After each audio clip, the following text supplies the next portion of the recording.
Bible சொல்லுகிறது Bible बताती है அப்போஸ்தலன் பவுல் பரிசுத்தாவில நிறைந்து ஒரு நிருபத்தில் அவர் எழுதுகிறார். प्रेरित पौल पवित्र आत्मा में भरकर एक वचनों को लिखता है. ரோமாபுரியில உள்ள சபைக்கு அவர் எழுதுகிறார். रोमियो के वो कलीसिया के लिए वो लिखता है.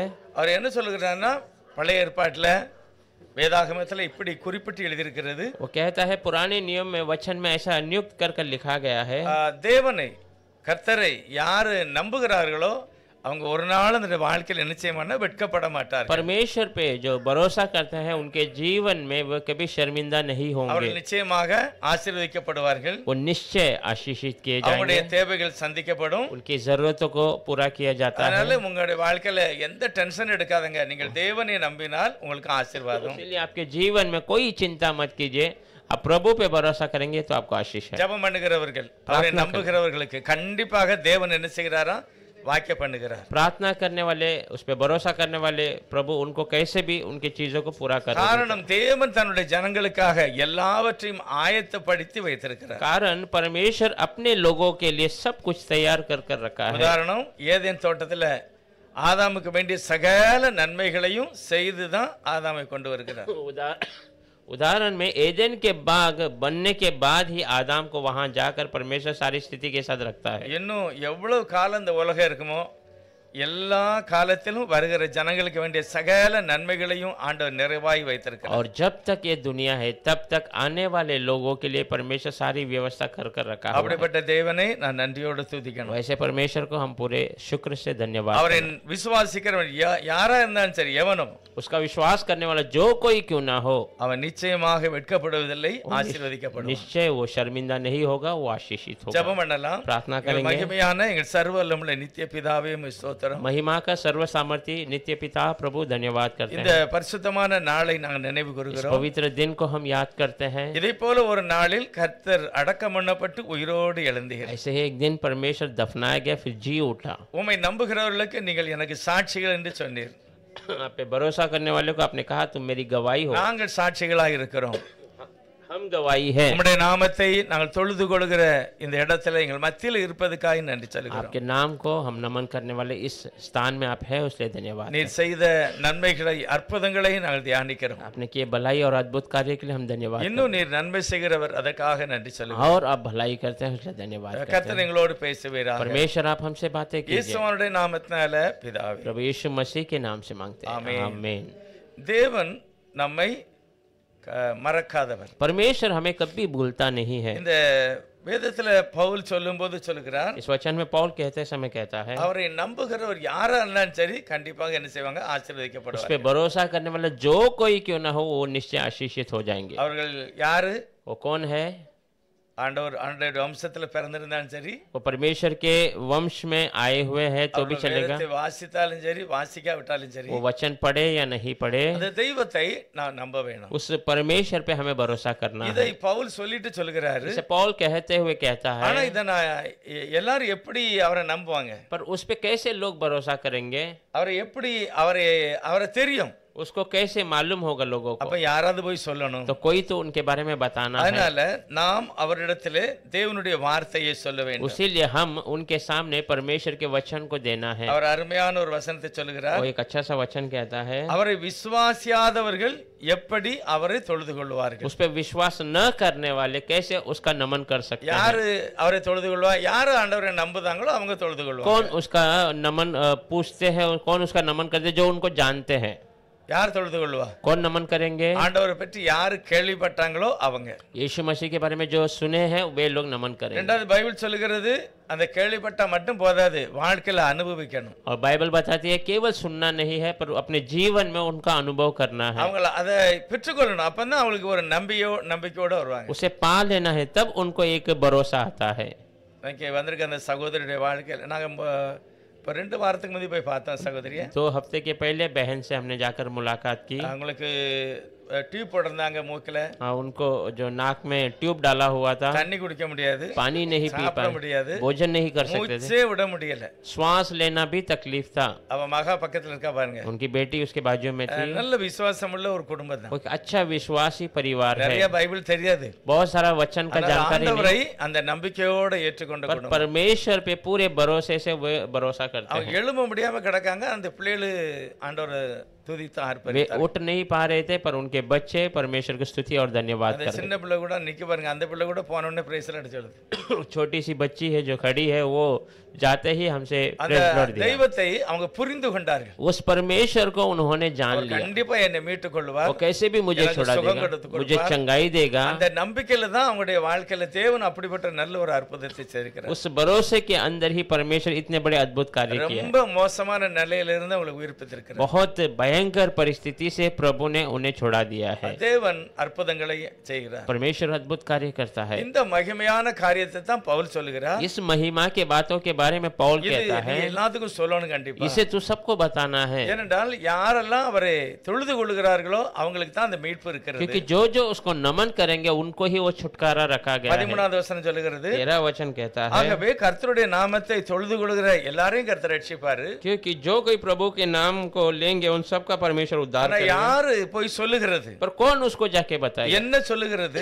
क्या बताएगा? என்ன சொல்லணும்? क्या बताना है? உலகத்துல யாரா இருந்தாலும் சரி, दुनिया में कोई भी क्यों ना हो, நம்முடைய தேவன் அவருடைய பாவங்களை மன்னித்திருக்கிறார். हमारा परमेश्वर उनके पापों को क्षमा किया அவருடைய है, வேதனையை மாற்றுகிறவர். उनके तकलीफों को बदलने वाला। முதலாவது நான் பிறக்க முந்தியே எனக்கு வேண்டிய சகல ஆசீர்வாதத்தையும் கர்த்தர் சிலுவையிலே தியாகம் செய்திருக்கிறார். पहला, मैं जन्म होने के पहले ही मेरी सारी आशीषें प्रभु ने क्रूस पर कमा दिया है। சிலுவையில சர்வலோகத்தின் பாவங்களை சுமந்து தீர்க்கிறவர். क्रूस पर सारे दुनिया के पापों को उठाकर खत्म करने இத वाला। நம்பி யாரு ஆண்டவரே என் பாவத்தை நீக்கினதுக்காக நன்றி சொல்லுதாங்களோ इस पे भरोसा அவங்க அதை कर- அனுபவிப்பார்கள். भरोसा कर, प्रभु मेरे पापों को अपने छुड़ाया करके जो भरोसा करता है उनको वो अनुभव करते हैं। ஆண்டவர் சொல்லுகிறார், விசுவாசிக்கிறவனுக்கு எல்லாம் கூடும். परमेश्वर कहता है, विश्वास करने वालों के लिए सब कुछ संभव என்ன है। விசுவாசிக்கிறது? क्या विश्वास करना है? தெய்வம் எனக்காக எல்லாவற்றையும் ஆயத்தப்படுத்தி வைத்திருக்கிறார். परमेश्वर मेरे लिए सब कुछ तैयार कर दिया है। இதுதான் ஒரு மகிமையான சுவிசேஷம். यही एक महिमा का இதை सुसमाचार। ஏற்றுக்கொண்டவர்கள் நிச்சயமாக நன்மையை பெற்றுக்கொள்வார்கள். इसे पाने वाले निश्चय भलाई पाते हैं। இப்படி இருக்க இஸ்ரவேல் ஜனங்கள் கேள்விப்பட்டாங்களா கேள்விப்படலையா? ऐसे होते समय इजरायलियों ने इसे सुना कि नहीं? கேள்விப்பட்டார்கள். उन्होंने भी ஆனா सुना। அவங்க எப்படி கேள்விப்பட்டாங்கன்னா, फिर वे लोग कैसे सुने? இயேசு எல்லாமே நமக்கு தருகிறது இல்ல, यीशु सब कुछ हमें नहीं दे रहा है, நம்மளும் ஏதாவது செய்யணும், हम भी कुछ प्रयास करना है, அதாவது கிரியை செய்யணும், कुछ काम करना है, ஏதாவது நான் கர்த்தருக்கு கொடுக்கணும், कुछ ना कुछ मुझे प्रभु को देना है, அப்பதான் நான் அதை அனுபவிக்கலாம். तब मैं उसका अनुभव कर सकता हूँ। இப்படி ஒரு சில காரியங்களை யோசித்ததுனால ऐसे एक दो बातों को सोचा, इसीलिए விசுவாசத்தினால எனக்கு வர வேண்டிய ஆசீர்வாதம் தடையாகிறது. विश्वास के द्वारा मुझे आने वाली आशीषों का रुकावट हो जाता है। தெய்வத்தை நான் நம்ப வேணும். परमेश्वर पे हमें भरोसा அவர் करना है। சர்வ வல்லமையுள்ள தேவன். वो सर्व सामर्थ्य परमेश्वर। ஏசாயா 49வது அதிகாரத்துல ऐसाया 49वां अध्याय में 15வது 16வது வசனம் 15 और 16 वचन। 40 தன் கற்பத்தின் பிள்ளைக்கு இறங்காமல் தன் பாலகனை மறப்பாளோ? அவர்கள் மறந்தாலும் நான் உன்னை மறப்பதில்லை. இதோ என் உள்ள கைகளில் உன்னை வரைந்து வைத்திருக்கிறேன். உன் மதில்கள் எப்போதும் என் முன் இருக்கிறது. தேவன் தன்னுடைய ஜனங்களை பார்த்து சொல்லுகிற ஒரு வார்த்தை. परमेश्वर अपने लोगों को देखकर कहने वाली बात है। பைபிள்ல பழைய ஏற்பாட்டு காலத்துல பெரிய தீர்க்கதரிசி ஏசாயா தீர்க்கதரிசி தான். बाइबल में पुराने नियम में एक बड़ा भविष्यवक्ता ऐसाया भविष्यवक्ता है। கர்த்தர் தன்னுடைய ஆசையை தன்னுடைய விருப்பத்தை ஏசாயாட்ட சொல்கிறார். परमेश्वर अपनी आशा, अपनी जो मर्जी को ऐसाया को बताता है। கர்த்தர் என்ன சொல்கிறாரா? प्रभु क्या कहता है? ஒரு தாய் தன்னுடைய பிள்ளைய மறந்துடுவாளா? एक माँ अपने बच्चे को भूल सकती है क्या? மறக்கவே மாட்டா. और कभी नहीं भूलेगी। ஆண்டவர் சொல்கிறார், ஒருவேளை அவன் மறந்தாலும் சரி நான் உன்னை மறப்பதில்லை. प्रभु कहता है एक समय में वो भूल भी जाएगी तो भी मैं तुम्हें नहीं என் भूलूंगा। உள்ளங்கையிலே உன்னை வரைந்திருக்கிறேன். मैंने तुझे अपने हाथों पर जो है बनाकर रखा உன்னை है। சுற்றி இருக்கிற மதில் அல்லது உன்னுடைய கூடாரம், உன்னுடைய வீடு ஒரு நாள் எனக்கு மறைவாக இல்லை. तेरे और तेरा घर, तेरा जो भी है परिवार, वो मुझसे कभी छुप नहीं सकता। எல்லாவற்றையும் தேவன் பார்த்துக் கொள்வார். தேவன் அற்புதங்களை செய்வார். सबको परमेश्वर देख लेगा। परमेश्वर अद्भुत कार्य करेगा। அவ்வளவு வல்லமையான ஒரு தேவன். ऐसा सामर्थ्य परमेश्वर। ஆனா அது சில காரியங்களை நம்ம யோசிச்சோம்னா அது எப்படி நடக்கும் அப்படின்னு வரும். हाँ, कोई बातों का अगर हम सोचेंगे वो कैसा संभव है, ऐसा लगता லூக்கா 18வது அதிகாரத்துல है। लोक का 18वां अध्याय में அதுல தேவன் இந்த விசுவாசத்தை பற்றி பேசிக்கொண்டு வருகிறார். परमेश्वर विश्वास के बारे में बातें करता है. அதுல 27வது வசனம் சொல்லுகிறது, 27वां वचन कहता है उसमें, மனுஷரால் கூடாதது தேவனாலே கூடும். जो मनुष्य से नहीं होगा वो प्रभु से होगा. மனுஷனால முடியல, मनुष्य से नहीं हो रहा, தேவன் எனக்கு அதை கைகூடி வர और பண்ணுவார். परमेश्वर वो मेरे लिए सफल कर देगा. டாக்டரால் முடியல, डॉक्टर से नहीं हो रहा, தேவன் எனக்கு அந்த அற்புதத்தை और செய்கிறார். परमेश्वर मेरे लिए वो अद्भुत कार्य कर रहा है. ஆண்டவர் அதுல ரெண்டு விதமான ஓமானது சொல்லுகிறார். परमेश्वर उसमें दो प्रकार की कहानी के रूप में बताता அது है. சொல்லுகிறார், ஒரு ஸ்திரீ ஒரு மனுஷன் போய் ஜெபம் பண்ணுது. वो कहता है कि एक स्त्री एक मनुष्य के पास जाकर प्रार्थना ஒரு ஏழையான ஒரு விதவை, वो एक गरीब विधवा அவளுக்கு औरत है, சப்போர்ட் கிடையாது, उसका कोई सहारा नहीं है, அவளுக்காக யாரும் போய் ராஜாட்ட போய் பேசவே முடியாது, उसके लिए कोई जाकर राजा से वकालत नहीं कर सकता, அவ மதிப்புக்குரியவள் அல்ல, वो बड़ी बड़ी अधिकारी ऐसा नहीं है. லூக்கா 18ல முதல்ல ஆண்டவர் சொல்லுகிறார், लोग 18वां अध्याय में पहला परमेश्वर ஆண்டவர் कहता है, சொல்லுகிறார், அம்மா என்ன நம்புங்க அப்படிங்கறது சொல்றதுக்கு தான் இதெல்லாம் சொல்லுகிறார். परमेश्वर मुझ पे भरोसा करो ये कहने के लिए बातों को ஒரு बताता है. பெரிய எஜமான் இருக்கிறான், एक बड़ा मालिक है, ராஜா, एक राजा है, அவன் யாரையுமே மதிக்க वो மாட்டான், किसी का भी इज्जत नहीं करता, ஆனா அவன் யாரை மதிக்கிறானோ அவனுக்கு அவன் துணை செய்வான். पर वो किसका इज्जत करता है उसका वो सहारा है, ஆனா मदद எந்த करता है. மனுஷனையும் மதிக்க மாட்டான். पर जल्दी किसी का इज्जत नहीं करता. அவனால தான் ஒரு காரியம் முடியணும், उसके- அவன்கிட்ட போய் ஒரு சிறு ஜெபம் பண்ணுதான். उसके द्वारा एक काम होना है, उसके पास जाकर एक विधवा औरत उसे प्रार्थना विनती ஒருவேளை रखे. சரீரத்துல ஏதாவது பலவீனம் இருக்கலாம், कोई शरीर की कमजोरी हो सकती இல்ல है, வீட்டுல ஏதாவது பிரச்சனை या இருக்கலாம், घर में कोई परिस्थिति, பிள்ளைகளை வச்சு புருஷனை வச்சு ஏதோ ஒரு பிரச்சனை, बच्चों से और पति से या कुछ ना कुछ இல்ல परेशानी, அக்கம் பக்கத்துல வீட்டுக்காரங்களை வச்சு ஒரு பிரச்சனை, या आजू बाजू में घर वालों से कोई परेशानी, அவளால முடியல, उससे नहीं हो அவ रहा, போய் அந்த ராஜாட்ட சொல்லுதான், वो जाकर उस राजा से ஐயா कहती है, எனக்கும் என் எதிராளிக்கு ஒரு பிரச்சனை இருக்கு, हाँ मालिक मेरा और मेरा जो बाजू वाले का थोड़ा परेशानी நீங்க है, எப்படியாவது அதை தீர்த்து வைக்கணும், आप कैसे भी उसका हल निकालिए, என்னால முடியல मेरे से नहीं हो रहा, அப்படி போய் கேட்கறான். ऐसा वो पूछती है. அவன் அதை கண்டுகிடல, वो उसका ध्यान नहीं लगाता, எத்தனையோ முறை போய் சொல்லுதா, कितने ही बार जाकर कहती है, ஆனா அவன் நம்பிக்கையோட சொல்லிட்டு வந்துட்டான். पर वो भरोसे के साथ कह कर आ जाती है, ஆனா இவளை அவன் ஒரு காரியம் கண்டுகிடவே இல்லை, पर एक दिन भी वो उसका कोई कान नहीं देता அவன் था, செட்ட பண்ணல. उसका वो तुच्छ मान रहा था. இயேசுவானவர் சொல்லுகிறார், यीशु मसीह कहता है, ஏன் அவன் செய்யலன்னா அவன் மனுஷனை மதிக்க மாட்டான், क्यों वो नहीं कर रहा, क्योंकि वो मनुष्य का इज्जत नहीं அது ஒரு करता, ஏழை விதவை, और ये एक गरीब विधवा है, அவன் வாட்டி சொல்லிட்டு பாரு நமக்கு என்ன, वो ऐसे ही बोलती जाएगी हमको क्या है. இப்படி மனநல உள்ள ஒரு மனிதன், ऐसा परिस्थिति वाला एक मनुष्य, ஆனா இவ விடல, पर इसने இவ छोड़ा नहीं, தினமும் போய் சொல்லிக்கிட்டே ये हर दिन जाकर அடிக்கடி சொல்லுதான். हर दिन कहती है, எவ்வளவு நாள் சொன்னான்னு தெரியல, कितना दिन कहा पता ஆண்டவர் नहीं, சொல்லுகிறார், परमेश्वर இவள कहता है, அடிக்கடி போய் அவன்கிட்ட அந்த தேவையை சொல்லிக்கிட்டே இருந்தா. हर दिन जाकर अपनी जरूरतों को बताता ஒரு நாள் அந்த மதியாதவன் யோசித்தானா, था. एक दिन वो इज्जत नहीं करने वाला सोच रहा நான் था, யாரையுமே மதிக்க மாட்டேன், मैं तो किसी का भी इज्जत नहीं करता, எதை பத்தி எனக்கு கவலை मुझे இல்லை, किसी की चिंता ஆனா नहीं இந்த है, ஸ்திரீ இந்த பெண் என்ன செய்தா, தினமும் வந்து என்னை தொந்தரவு पर பண்ணுகிறா. ये औरत हर दिन आके मुझे परेशान कर சரி रही है. பரவாயில்ல, அவ பிரச்சனை என்னதான் பாப்பன்னு சொல்லி போய் நியாயம் திருத்தான் அப்படின்னு போட்டு. ठीक है, क्या है उसका परेशानी देखकर वो उसका न्याय करता है. இயேசுவானவர் என்ன சொல்ல விரும்புகிறார், यीशु मसीह क्या कहना चाहता है, மனுஷனை மதியாதவன், मनुष्य का इज्जत न करने वाला, அதிகாரம் இருக்கிறது, अधिकार है उसके அவனால पास, செய்ய முடியும், उससे वो काम हो सकता ஆனாலும் है, அவன் செய்ய மனம் இல்ல, फिर भी वो नहीं करना ஆனா चाहता, அடிக்கடி சொன்னதுனால फिर हमेशा जाकर कहने से அவன் மனுஷனை மரியாதவனா இருந்தாலும் वो मनुष्य का इज्जत नहीं करने இந்த वाला ஏழை होता है. விதவை என்னை அடிக்கடி வந்து தொந்தரவு செய்கிறார், ये विधवा औरत गरीब हम मुझे हमेशा परेशान करती கண்டிப்பா நான் இவளுக்கு நியாயம் செய்ய வேண்டும் என்று है, செய்தார். कैसे भी मैं इसका न्याय करना है, அதை விட நான் மோசமா क्या அப்படிங்கிற, मैं उससे बुरा हूँ ऐसा प्रभु कहता நான் है, உன்னை மதிக்கிறவன், मैं तुझे इज्जत करता நான் हूँ, உன்னை நேசிக்கிறேன், मैं तुमसे प्रेम करता हूँ, உனக்காக என்னுடைய ஜீவனையை मैं கொடுத்திருக்கிறேன், तेरे लिए अपने प्राण को दिया हूँ, ஆகவே உன்னுடைய ஜெப வாழ்க்கையில நீ ஒரு நாளும் பின்வாங்க கூடாது. इसीलिए तेरे प्रार्थना के जीवन में तो कभी पीछे नहीं होना है. ஆண்டவர் சொல்ற தம்மால் தெரிந்து கொள்ளப்பட்ட ஜனங்களுடைய விஷயத்துல परमेश्वर कहता है अपने से चुने हुए लोगों के विषय அவர் में நீடிய பொறுமை உள்ளவராய் இருந்து वो हमेशा बड़ा शांतता से रहकर சீக்கிரத்திலே உனக்கு நியாயம் और செய்வார். शीघ्र तुम्हारा न्याय என்ன करेगा. செய்வாரு, क्या करता है, சீக்கிரத்திலே நியாயம் செய்வார். शीघ्र न्याय எத்தனை करता है. பேருக்கு அந்த நம்பிக்கை இருக்கு, சீக்கிரத்துல கர்த்தர் எனக்கு நியாயம் செய்வார். कितने लोग को भरोसा है परमेश्वर शीघ्र मेरा न्याय करेगा. சொல்லணும், ஏசப்பா அந்த வசனத்தை நாங்க கேட்டிருக்கோம், हाँ प्रभु यीशु मैंने ये वचन सुना है, நீ சீக்கிரத்தில் நியாயம் आप செய்கிறவர், शीघ्र न्याय करने वाले நாங்க எல்லாம் हैं, உம்மால் தெரிந்து கொள்ளப்பட்ட हम ஜனம், सब आपसे चुने हुए लोग हैं, என்னுடைய ஜெபத்தெல்லாம் நீ பாத்துக்கிட்டு தான் கேட்டுக்கிட்டு தான் இருக்கிறீர், प्रार्थनाओं को आप सुन रहे हैं, எனக்கு சீக்கிரம் நியாயம் செய்ய போகிறபடினால் நன்றி मुझे சொல்கிறேன். शीघ्र न्याय करने वाले हैं इसलिए धन्यवाद. தேவன் சர்வ வல்லமுள்ள தேவன், परमेश्वर सर्व सामर्थी है, அதனாலதான் தான் பவுல் சொல்லுகிறார், इसलिए पॉल कहता அவரை है நம்புகிறவர்கள், उस पे भरोसा करने वाले, அவரை தேடுகிறவர்கள், उसको ढूंढने वाले, அவரை ஆராதிக்கிறவர்கள் उसकी आराधना करने ஒரு वाले நாள் உங்க வாழ்க்கையில நீ வெட்கப்பட மாட்டாய். कभी भी अपने जीवन में शर्मिंदा नहीं அந்த होगा। மாதிரி ஒரு சூழ்நிலை வரலாம், ऐसे एक स्थिति आ सकती ஆனா है நீ வெட்கப்பட पर மாட்டாய். तू शर्मिंदा नहीं होगा। வேதாங்கமத்துல ஒரு சில காரியங்களை ஒரு சில வசனம்லாம் நமக்கு புரியாம இருக்கு. वचन में एक दो बातें, एक वचन हमें समझ नहीं आता है। 111வது சங்கீதம் நினைக்கிறேன், वजह से 111 அதுல கடைசி வசனத்தை பார்த்தீங்கன்னா கொஞ்சம் விளங்காது போல இருக்கும். उसमें आखिरी वचन अगर हम देखेंगे थोड़ा हमको समझ नहीं आएगा। அதுல எழுதியிருக்கிறது கடைசியில 111 के आखिरी वचन में கர்த்தருக்கு பயப்படுதலே 110வது அதிகாரத்துல கடைசி வசனம், 110 अध्याय में आखिरी, வழியிலே அவர் நதியில் குடிப்பார், வழியிலே அவர் நதியில் குடிப்பார், ஆகையால் அவர் தமது தலையை எடுப்பார். वह मार्ग में चलता हुआ नदी का जल पिएगा, इस कारण वह सिर को ऊंचा करेगा।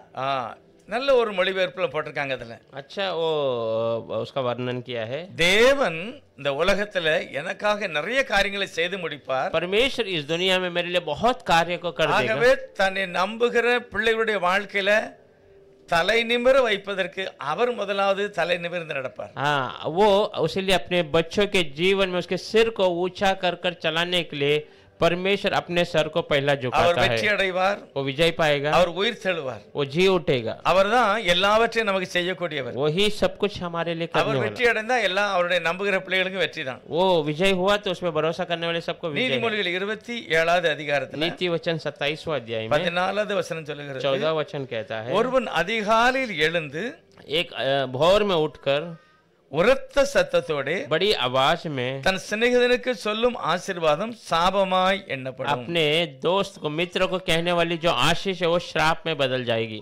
அது எப்படி? वो कैसा संभव है? இன்னொரு மொழிபெயர்ப்புல அது எழுதியிருக்கிறது, और एक उसमें लिखा है, நல்லா தூங்கிக்கிட்டு இருக்கவனை போய் ஒரு எழுப்பி, अच्छा सोए हुए व्यक्ति को कोई उठाकर, அதாவது நல்லா இன்னும் விடியல, अभी सुबह हुआ नहीं है, 2 மணி 3 மணி 4 மணிக்கு போய் சத்தம் போட்டு எழுப்பி 2, 3 या 4 बजे के पहले जाकर बड़ी அவன் आवाज में ஆசீர்வாதம் சொன்னாம்னா उसको आशीष करेगा तो தூங்கிக்கிட்டு இருக்கிறவனுக்கு அது சாபமாக தெரியும், எரிச்சல் सोए हुए व्यक्ति को वो एक श्राप के रूप में लगेगा, वो जो क्रोधित होएगा। அது ஒரு சில மொழிபெயர்ப்புல கொஞ்சம் வித்தியாசமா இருக்கு. वो थोड़ा जो वचन प्रकट करने में अलग दिखाया நம்ம गया। வாஸ்தவ வசனம் இருக்கு பாருங்க, நம்ம ரோமர்ல पर हमने जो वचन पढ़ा रोम में, அதுல ரொம்ப தெளிவா எழுதியிருக்கிறது, उसमें साफ तरीके से लिखा है, கர்த்தரை நம்புகிறவர்கள் வெட்கப்பட மாட்டாங்க, परमेश्वर पे भरोसा करने वाले शर्मिंदा नहीं அவரை होंगे, தொழுது கொடுக்கிறவர்கள் ஒரு நாளும் தன்னுடைய வாழ்க்கையில ரட்சிப்பை இழந்து விட மாட்டார்கள், उसको नमन करने वाले कभी अपने जीवन में उद्धार को खोएंगे அவர்கள் नहीं। அவருடைய தேவைகள் ஒரு நாளும் கிடைக்காம போகாது. उनकी जरूरतें कभी नहीं मिला ऐसा होगा। அது எப்படி அதை அனுபவிப்பது? कैसा उसका अनुभव करना है? தேவனுடைய வசனம் சொல்லுகிறது, परमेश्वर का वचन அவரை कहता है, நம்புகிறவர்கள் சகல காரியங்களிலும் ஆசீர்வதிக்கப்படுவார்கள். उस पे भरोसा करने वाले सारे बातों में आशीषित हो जाएंगे। அதே லூக்கா 18வது அதிகாரத்துல वही लोक 18वां अध्याय में இன்னொரு ஓமானத்தை கூட கர்த்தர் சொல்லுகிறார், और एक बातों को भी परमेश्वर அவரை नம்புகிற மனுஷனுடைய வாழ்க்கையில பேச்சு எப்படி இருக்கணும்? उस पे भरोसा करने वाले मनुष्य के बातें कैसी होनी லூக்கா है। 18:11வது வசனம், लोक 18वां अध्याय 11 वचन, பரிசேயன் நின்று, தேவனே, நான் பரிகாரர், அநியாயக்காரர், விபச்சாரக்காரர் ஆகிய மற்ற மனுஷரைப் போலவும் இந்த ஆயக்காரனைப் போலவும் இராததினால் உம்மை ஸ்தோத்திரிக்கிறேன்.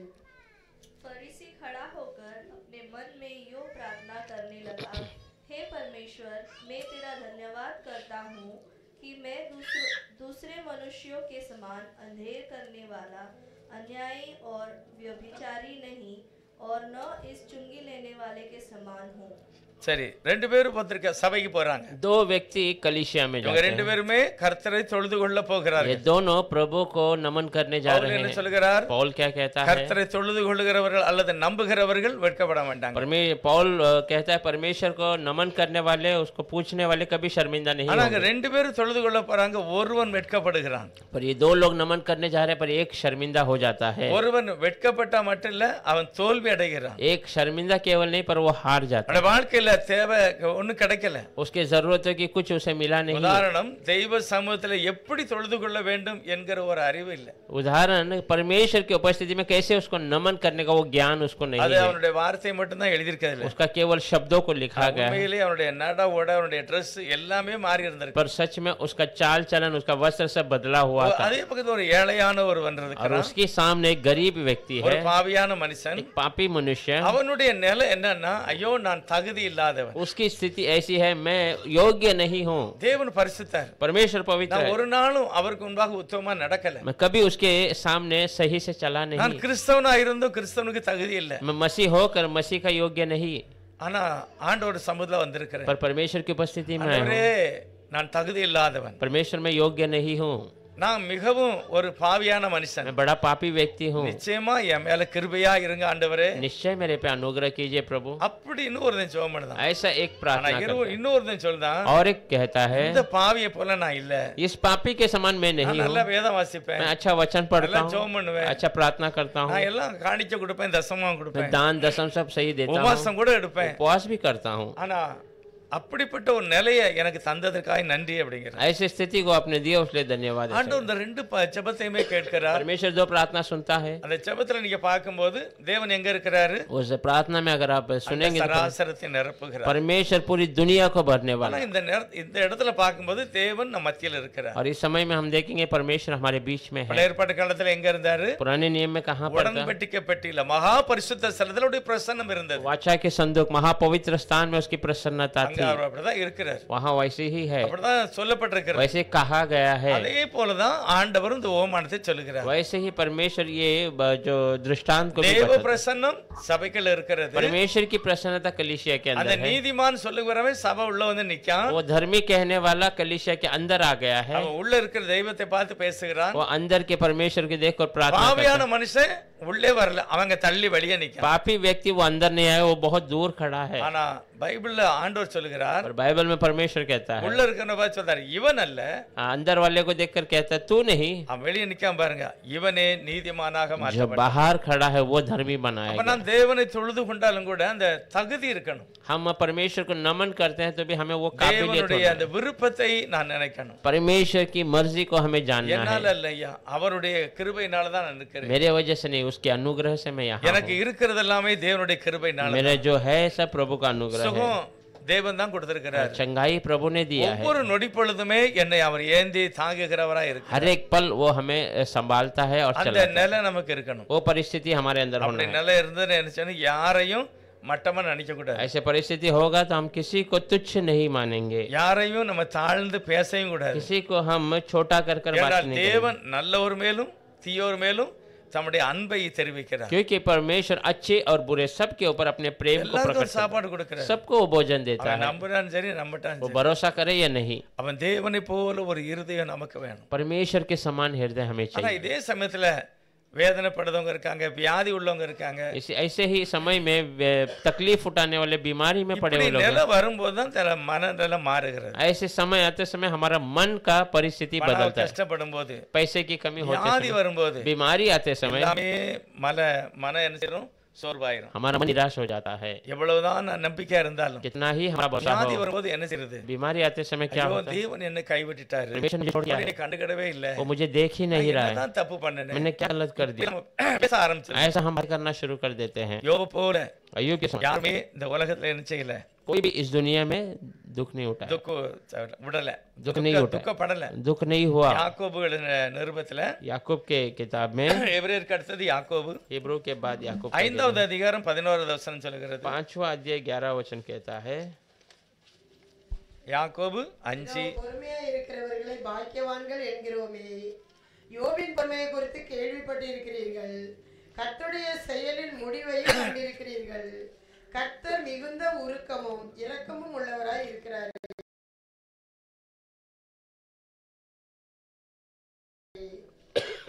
देखो, हम धीरज धरने वालों को धन्य कहते हैं। तुमने अय्यूब के धीरज के विषय में तो सुना ही है, और प्रभु की ओर से जो उसका प्रतिफल हुआ उसे भी जान लिया है, जिससे प्रभु ही अत्यंत करुणा और दया प्रकट பழைய होती है। ஏற்பாட்டில் உள்ள ஒரு பரிசுத்தவானை பைபிள்ல யாக்கோபு நினைவுபடுத்துகிறார். पुराने नियम के एक पवित्र व्यक्ति को वचन में याकूब याद दिलाता है। யோபு எப்படிப்பட்டவரா? अय्यूब कैसे व्यक्ति அவர் है? பெரிய பணக்காரர், बड़ा धनवान है, நீதிமான், धर्मी, அதே சமயத்துல தேவனுக்கு பயப்படுகிறவர், उसी समय में परमेश्वर का भय मानने वाला, பாவத்துக்கு விலகி இருக்கிறவர். पापों से दूर रहने அவர் वाला। சொல்லுகிறார், எனக்கு எவ்வளவுதான் ஐஸ்வர்யம் இருந்தாலும், वो कहता कितना ही मेरे पास धन क्यों ना हो, யார்ட்ட யாராவது வந்தாலும் मेरे पास कोई आया तो भी நான் அவனை மதிக்கிறேன். मैं उसे इज्जत करता हूँ। ஒரு நடக்க முடியாதவன் வந்தாங்கன்னா நான் அவனை கை தாங்கலா கூட்டிட்டு वो போவேன். चल नहीं पा रहा, ऐसा कोई आया तो मैं उसको हाथों से उठा कर उनका யாராவது मदद கண் தெரியாதவங்க எங்க வீட்டு பக்கத்துல வந்தா நானே இறங்கி போய் அவனை வழி நடத்துவேன். कोई अंधा व्यक्ति मेरे घर से गुजरा तो मैं खुद आकर उसको छोड़कर आता हूँ। யோபுனுடைய வாழ்க்கையில சொல்லுகிறார், நடக்க முடியாதவனுக்கு நான் காலா இருந்தேன், अय्यूब के जीवन में कहता है जो चल नहीं पा रहा था उसके लिए मैं पैर बन गया, கண் இல்லாதவனுக்கு நான் கண்ணா இருந்தேன். जो आंखें नहीं थी उसके लिए मैं उनका आंख हो गया। யோபு சாதாரண மனிதன் இல்ல, अय्यूब कोई साधारण व्यक्ति नहीं, பாவத்துக்கு விலகினவர், पापों से दूर रहने वाला, நீதிமான், धर्मी, சன்மார்க்கன், और सच्चा पुरुष था। அதாவது எல்லாருக்கும் மத்தியிலே ஒரு உத்தமனா இருக்கிறார். सारे लोगों के बीच में वो सच्चा था, தனி வாழ்க்கையிலும் உத்தமமா अपने இருக்கிறார். अकेले जीवन में भी सच्चा था। அப்படிப்பட்ட மனுஷனுக்கு ஒரு பிரச்சனை வருகிறது. ऐसे मनुष्य को एक परेशानी आती है। ஒருவேளை தேவன் அந்த யோபு பார்த்து, परमेश्वर उस अय्यूब को देखकर உன்னை ஒரு மாசம் உன்னை சோதிக்க போறேன், तुझे मैं 1 महीना परखने वाला हूँ, கொஞ்சம் திடமனதா இரு तो थोड़ा तो अच्छा धाड़ा அப்படின்னு சொல்லி இருந்தா ऐसा कहा होगा। கண்டிப்பா யோபு என்ன நடந்தாலும் சரி அவர் தைரியமா இருப்பார். हाँ, कैसे भी योग कुछ भी हो जाए वो धैर्य से रहता था, கண்டிப்பா அவருடைய நம்பிக்கை அப்படி இருக்கு. क्योंकि उसका भरोसा वैसा था। ஆனா அவருடைய அவ்வளவு பயங்கரமான நல்ல திடமான அஸ்திபாரம் உள்ள மனுஷன், उस अच्छा भयंकर और स्थिर नींव डाला हुआ ஆனா मनुष्य, ஒண்ணுமே தெரியாது, पर कुछ पता नहीं, நடக்க போகிறது ஒண்ணுமே தெரியாது, आने वाली बातें कुछ मालूम नहीं, என்னெல்லாம் நடக்க போகுது வீட்டுக்குள்ள அது அவனுக்கு ஒண்ணுமே क्या தெரியாது. क्या घर पर होने वाली है कुछ पता नहीं है। திடீரென்று அவனுக்கு ஒரு பிரச்சனை வருகிறது. अचानक में उसको एक परेशानी आती அது है, இவன் பாராத இடத்துல அந்த பிரச்சனை वो நடக்கிறது. न देखने वाले जगह पर ये परेशानी। பரலோகத்துல தேவனோட சாத்தானுடைய ஒரு போராட்டம். स्वर्ग में परमेश्वर के साथ शैतान का युद्ध। ஆண்டவர் அவன்கிட்ட சொல்லிட்டாரு பிசாசை பார்த்து, परमेश्वर शैतान को देखकर कह दिया, யோபு நீதிமான், अय्यूब धर्मी அவன் है, உத்தமன், वो सच्चा है, அவன் என்னுடைய பார்வையில் இருக்கிறான், वो हमेशा मेरी नजरों में है, அவனுடைய சொத்து சுகமெல்லாம் நான் பாதுகாத்து उसके வைத்திருக்கிறேன், सारे धन संपत्ति में मैंने सुरक्षा அவன் दिया என்ன है, செய்தாலுமே அவனுக்கு ஆசீர்வாதம் कुछ இருக்கிறது. भी करेगा वो आशीषित है।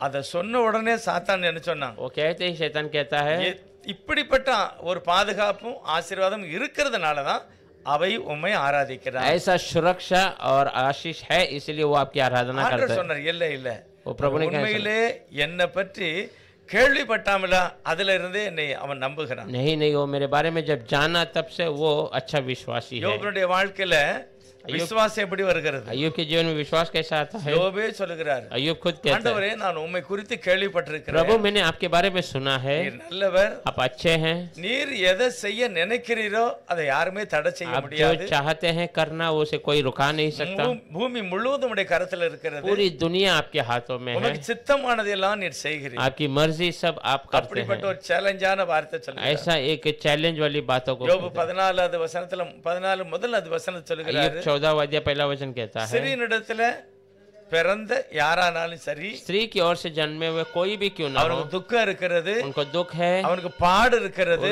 उनको तकलीफ அவனுடைய है, வாழ்க்கையும் குறைவானது. उनका जीवन छोटा है। என்ன யோபு என்ன சொல்றாரு, अय्यूब क्या कहता है, யாரெல்லாம் பிறந்திருக்காங்களோ ஸ்திரீனிடத்துல जो जो स्त्री की ओर से जन्मे हैं அவனுக்கு பிரச்சனை இருக்கிறது, उनको परेशानी है, இருதயத்துல சமாதானம் இல்ல, துக்கம் இருக்கிறது, हृदय में समाधान नहीं, दुख है, நீடித்த ஆயுள் கிடையாது, நாளும் குறையா இருக்கிறது அப்படிங்கிறது. हाँ, लंबा जीवन नहीं, छोटा जीवन है। யோபனுடைய கர்த்தரை பற்றி அவருடைய கிரியைகளை பற்றி அவர் பேசுகிறார். अय्यूब परमेश्वर की क्रिया के बारे में बातें करता है। ஆனா 14வது அதிகாரம் 14வது வசனத்தை சொல்லுகிறார், 14 अध्याय 16 वचन में कहता है, மனுஷன் செத்த பிறகு பிழைப்பானா? क्या मनुष्य मरने के बाद जिंदा हो सकता है? அவன் பிழைப்பானான்னு கேள்வி கேட்கிறார். ऐसा वो प्रश्न पूछता है, யாரும் அவருக்கு பதில் சொல்லல. कोई उसका उत्तर नहीं दिया, அவன் தோஸ்துமாரும் சொல்லல, கூட இருந்த யாருமே சொல்லல. उनका मित्र या कोई बाजू में थे कोई उनको जवाब नहीं दिया, யாரும் சொன்னாங்களா? யாரும் சொல்லல. कोई नहीं बताया। ஆனா 14வது அதிகாரத்துல வரும்போது சொல்லுகிறார் 14वां अध्याय में आते समय कहता है என் மீட்பர் உயிரோடு இருக்கிறார், मेरा उद्धार करता जीवित है, அவர் ஒரு நாள் கண்டிப்பா வருவார், वो कैसे भी एक दिन आएगा, நான் அவரை பார்ப்பேன். मैं उन्हें देखूंगा, அந்நிய கண்கள் இல்ல, दूसरों की आंखों से இது नहीं। நான் இப்ப வியாதிப்பட்டிருக்கிறேன், अब मैं बीमार हूँ, சரீரத்துல எல்லாம் எல்லாமே என் சரீரம் நாற்றம் எடுக்கிறது, मेरा शरीर बदबू से भर गया है, ரொம்ப வியாதியில நான் அழுகி போச்சு. पूरा बीमारी में सड़ चुका ஆனா है, ஒண்ணு எனக்கு உண்மையா தெரிகிறது, पर एक मुझे என் सच्चाई से தேவன் இதெல்லாம் புதுப்பிப்பார், मेरा परमेश्वर ये सब नया कर எனக்கு देगा, புது கண்ணு தருவாரு. मुझे नई आंखें देगा। அந்நிய கண்ணல்ல, நானே இதை பார்ப்பேன். दूसरों की आंखों से नहीं, पर मेरी आंखों से मैं ஆனா देखूंगा। அவர் கேட்கிற கேள்வி, செத்தப்புற பிழைப்பான पर वो மனுஷன் प्रश्न पूछता है कि मरने के बाद में मनुष्य बच सकता உலகத்துல है? யாருமே பதில் சொல்லல. दुनिया में कोई उसका उत्तर नहीं दे ஆனா सकता, இயேசு சொல்லுகிறார், पर यीशु मसीह कहता है என்னை விசுவாசிக்கிறவன் மரித்தாலும் मुझ பிழைப்பான், पे विश्वास करने वाला मरेगा तो भी जीवित रहेगा। என்னை விசுவாசிக்கிறவன் மரியாமலும் இருப்பான். मेरे विश्वास करने वाले मुझे मरेंगे नहीं मरेंगे। இப்படிப்பட்ட வாழ்க்கையை அனுபவித்ததுனாலதான் பவுல் சொல்லுகிறார், ऐसे जीवन का अनुभव किया इसलिए पौल कहता है பயப்படாதங்க, अब डरिए मत, நீங்கள் அவரை தொழுது கொள்கிறீர்கள், வெட்கப்படவே மாட்டீங்க. आप उसका नमन कर रहे हैं, आप शर्मिंदा नहीं होंगे, தேவையில்லை, உனக்கு வெட்கம் வராது, உனக்கு ஆசீர்வாதம் இருக்கு அப்படிங்கிற आपको शर्मिंदगी नहीं होगी, आपको आशीष இந்த है। கால வேளையில நாம் அப்படிப்பட்ட தெய்வத்தை நான் ஆராதிக்கிறோம். इस सुबह के समय में ऐसी परमेश्वर की आराधना, நம்ம என்ன செய்யணும்? हम தெய்வத்துக்கு நன்றி சொல்லணும். परमेश्वर को धन्यवाद करें। ஆண்டவரே, என் வாழ்க்கையில நான் ஒரு நாள் வெட்கப்பட மாட்டேன். प्रभु मेरे जीवन में मैं कभी शर्मिंदा नहीं நீர் हूँ। என்னை பலப்படுத்துகிறவர், आप मुझे என்னை बलवंत ஆசீர்வதிக்கிறவர். बनाते, आप मुझे आशीष करते हैं। யோபு அப்படிதான் சொன்னார். अय्यूब ऐसे ही कहता है, பிரச்சனை வந்தது, परेशानियां आई, ஆனா அவர் கர்த்தருக்கு நன்றி சொன்னார். पर उसने परमेश्वर को ஒரு धन्यवाद, நாளும் அவரு தெய்வத்தை துக்கப்படுத்தல. कभी भी वो परमेश्वर को दुखी नहीं किया। தேவன் தந்தார், தெய்வம் எடுத்துக்கொண்டார், கர்த்தருடைய நாமத்துக்கு மகிமை உண்டாகட்டும். परमेश्वर ने दिया, परमेश्वर ने लिया, परमेश्वर के नाम की நம்ம महिमा। ஒரு சில நேரத்துல ஏதாவது பார்த்து தோல்வி ஆயிட்டுனா ஒரு பெரிய மன சஞ்சலம் ஆயிடும். हम एक दो समय में कुछ देखकर हार हो गए तो बहुत मन ஏதாவது दुख जाता வாங்கிட்டு அது கெட்டு போச்சுன்னா நமக்கு है। சோர்வாயிருது. चीज लेकर खराब हो गए तो हम निराश हो जाते हैं। தேவன் என்னை புதுப்பிக்கிறவராயிருக்கிறார், और परमेश्वर मुझे नया करने वाला என்னை है, உயர்த்துகிறவர். मुझे ऊंचा करने ஆனா वाला है। அந்த மாதிரிப்பட்ட நம்பிக்கையில நான் அறிக்கை செய்யணும். ऐसे बातों को हम मुंह से कबूल करना है। அதே 10வது அதிகாரத்தை சொல்கிறார், वही 10वें अध्याय में என் कहता है, இருதயத்துல நம்பிக்கை இருந்ததுன்னா நீ வாயினால சொல்லு, मेरे हृदय में अगर भरोसा है तो तू मुंह से कबूल कर, அப்பந்தான் நீ விசுவாசி.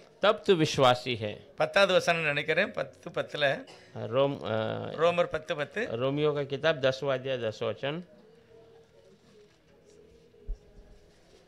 क्योंकि धार्मिकता के लिए मन से विश्वास किया जाता है और उद्धार के लिए मुंह से अंगीकार किया जाता है।